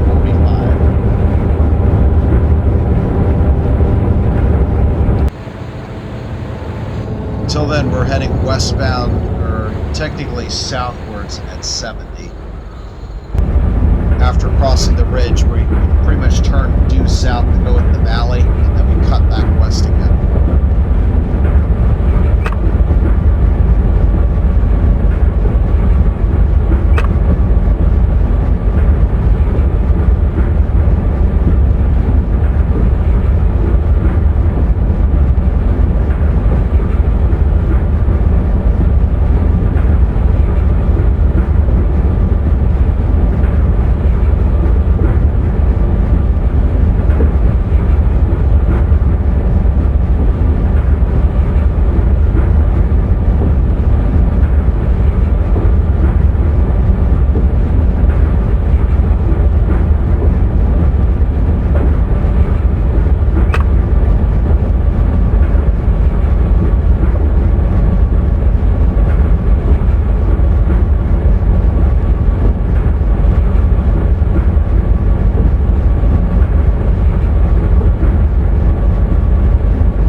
before Chestnut Ridge, the very last one.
There it is, what I like to call the western gate of the mountains, where you basically go through there and there's just a big open expanse that is the Appalachian Plateau.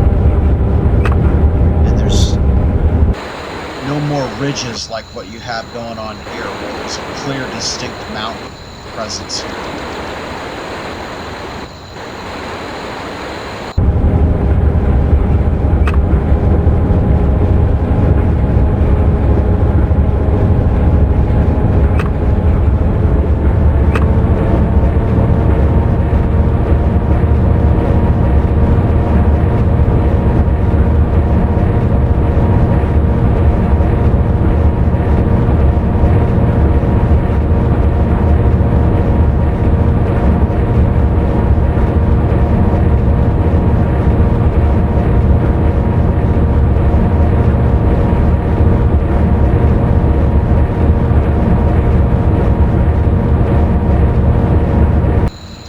Here it is.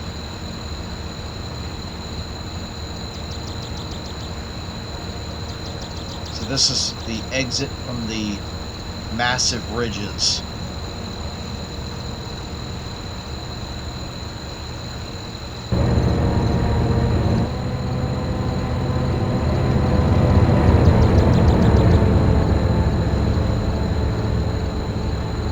And will now be in hill country pretty much from here out to Pittsburgh.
looks really good. I mean, I look at Orion and I'm like, yeah, that really registers.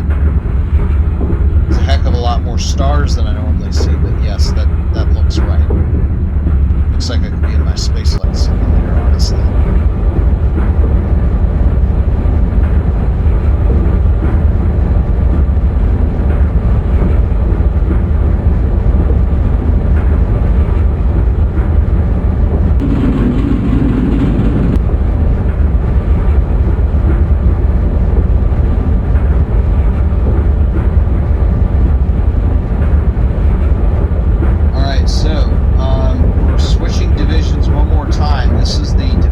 Milepost 305 between the Allegheny and the Pittsburgh division.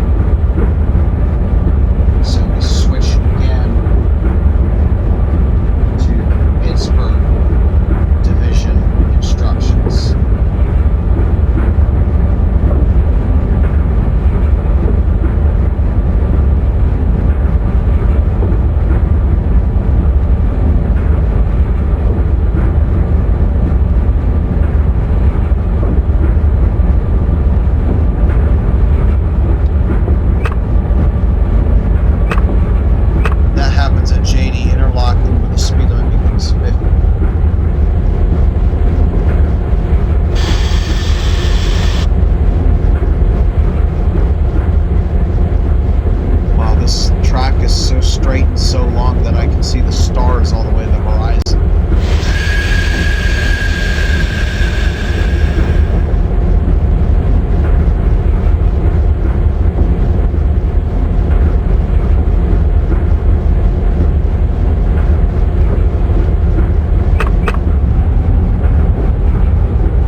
Factory fire.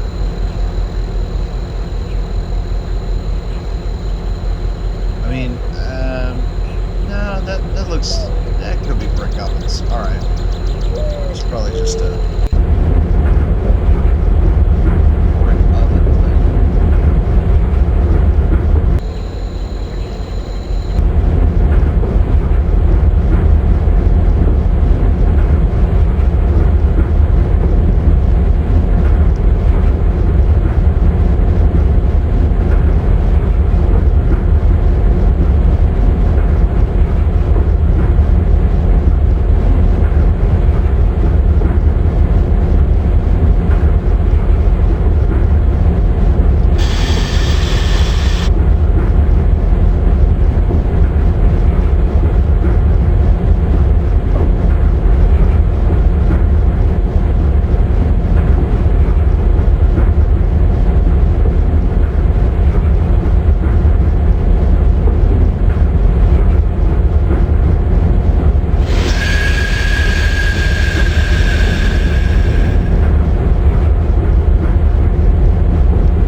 was on the number 4 track, but I'm on the number 3 track.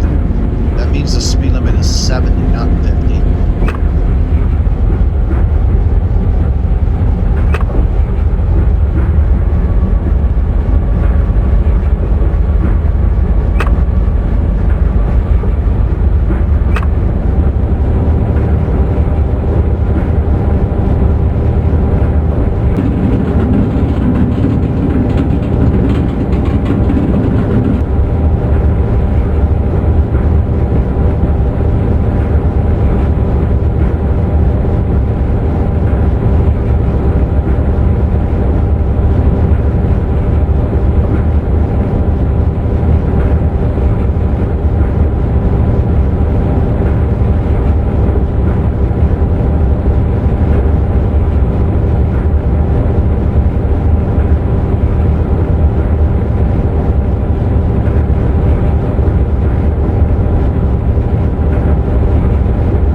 miles per hour.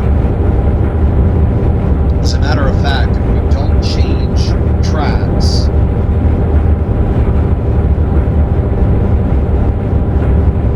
we're going to be 70 miles an hour pretty much all the way to Swissvale. Ah, do I see the Radwald Tunnel?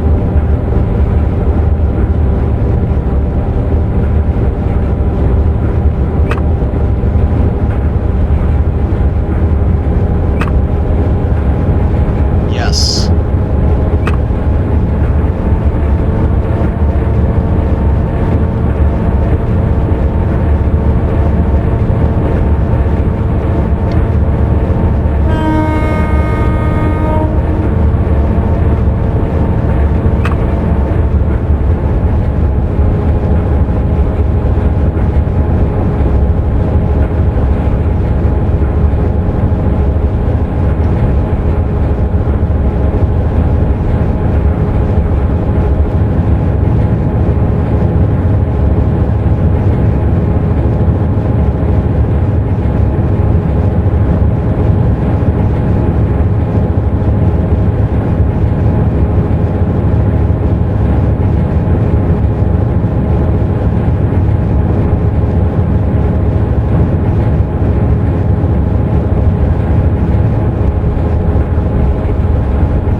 Every inside light off except for the gauge light rheostat, and only then I just move it the first tick and then stop.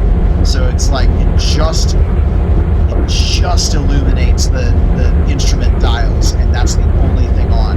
Other than that, it's completely dark.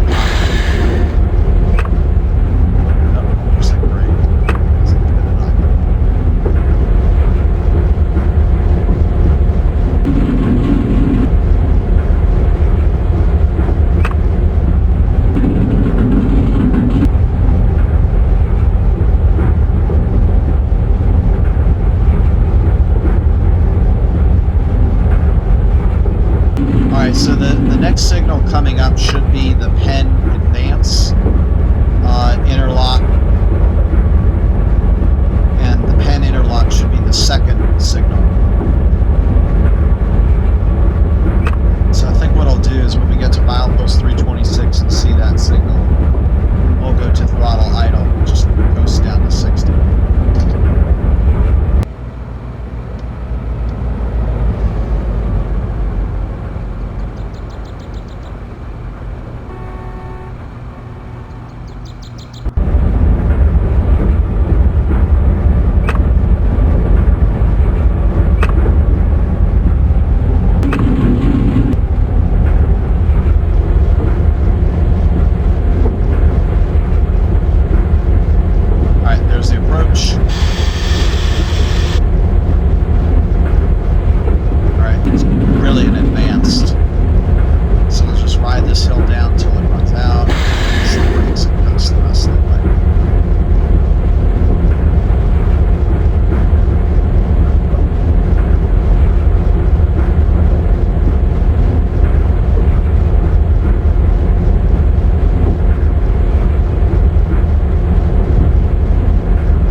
train simulator, this is such a good sky. Whoa! Oh my goodness!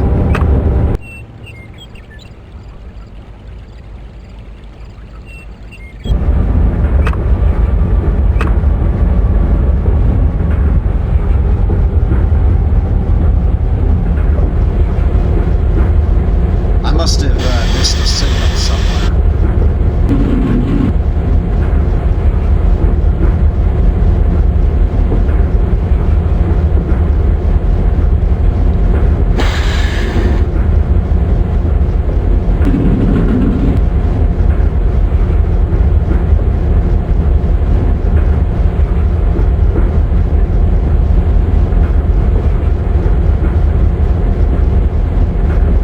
That's one of the disadvantages when you get one of these really long videos.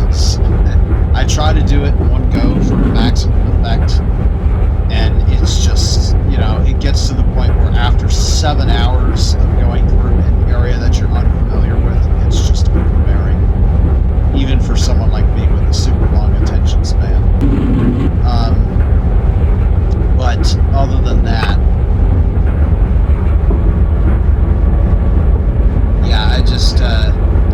like I said, I do what I can. I try to make it as realistic as I can, but at some point it's like, if I went up and down the South Corridor 3 times, I'm sure I would be fine. I wouldn't be doing this sort of thing.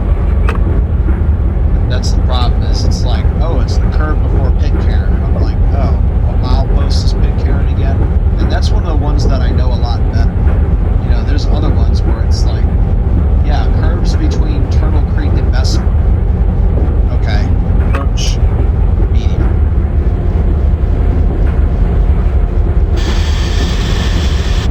So I'm like, okay, where's Turtle Creek?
45 per curve at Wilmarning, and I'm not sure where that is, but what I can tell you is I think we're getting close to WG interlocking, and WG is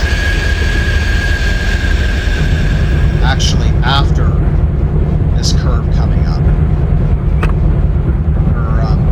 Okay. Yeah, Wilmarning. Okay. Good. Alright, so at least I saved that one. And then curve west of WG is 45.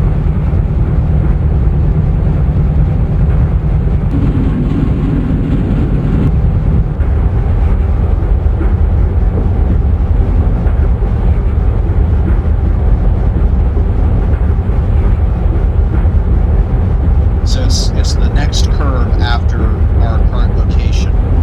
That's the 45.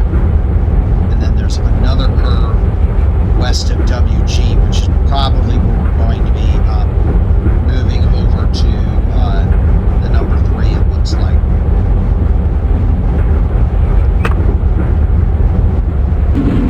So this is the 45.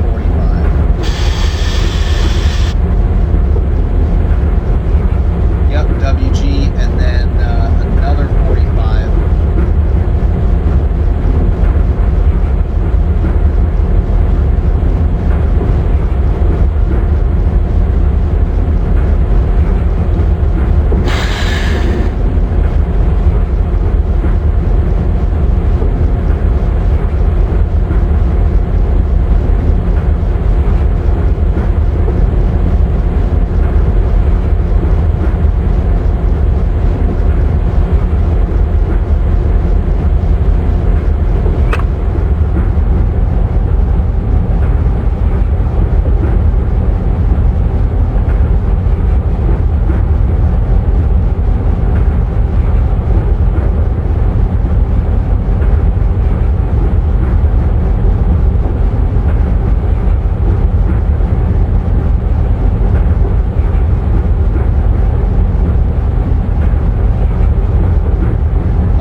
Those are 40 miles per hour.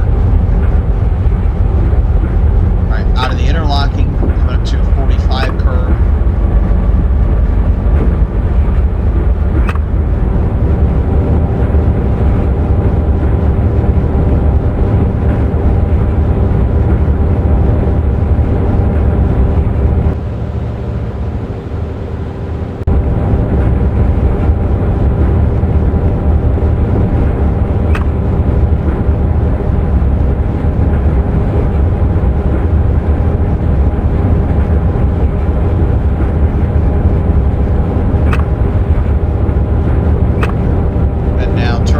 At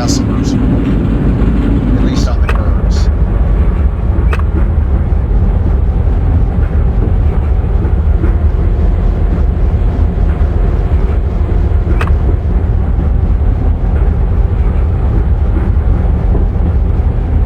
And here's East Pittsburgh. The massive arch bridge is US Route 30.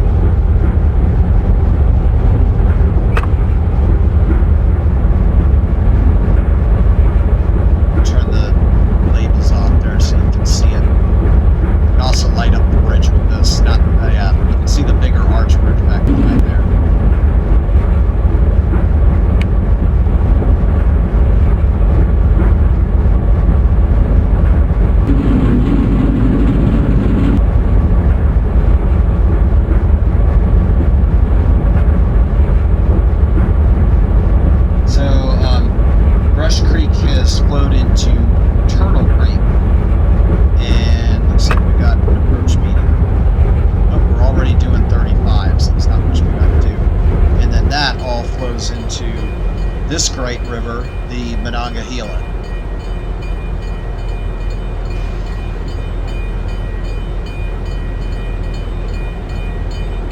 And we're now going to follow this pretty much all the way to Pittsburgh.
map curves east and west of Hawkins.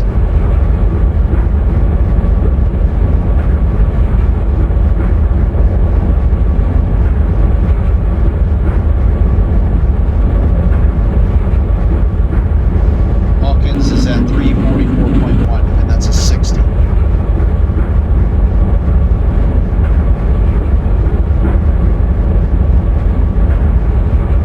This is Copeland here.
Is that?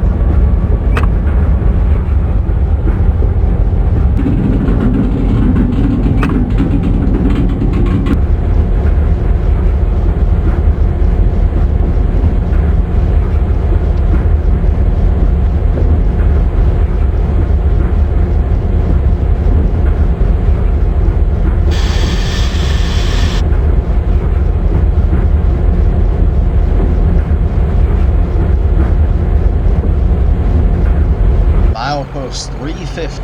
We've been at this for 350 miles and counting.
Just up ahead, to the left of the middle skyscraper, well, I guess there's three you can see, but down the tracks with the brick wall, that is Pittsburgh Union Station. That is our final destination.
After Harrisburg, and then we started getting slow signal after slow signal after slow signal. And what that tells me is that because we got behind in that segment, and then after we lost all that time to Altoona, after that we about maintained the 25 minutes late, although I think we made up a few minutes here and there. What that tells me is that the trackage is bad between Harrisburg and Altoona in a unrealistic fashion.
going on, but this is very unrealistically short.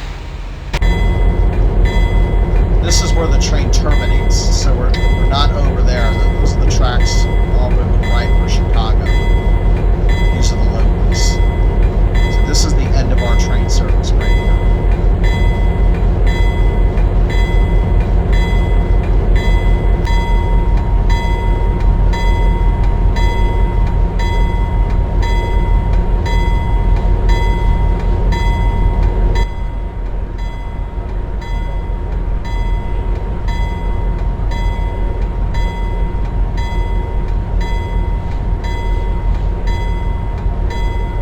Imagine how difficult this would be if I didn't have those F6 labels. It would be a nightmare.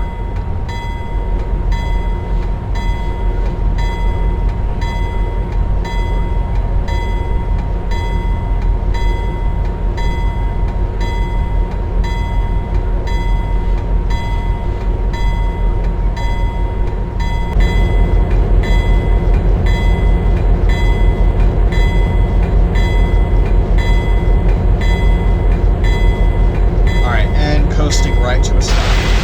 That's it. Ending it there. And we've now stopped. So, it has been, let's see, we're just about 25 minutes late. I'm not sure why it doesn't say that the passenger boarding is completing. It might be going wrong because this is the last stop, or because it requires 5 minutes before that starts to tick down. But anyway, no matter.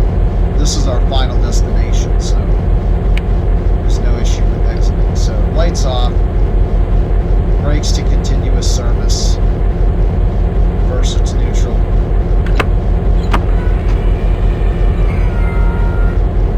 And controls off.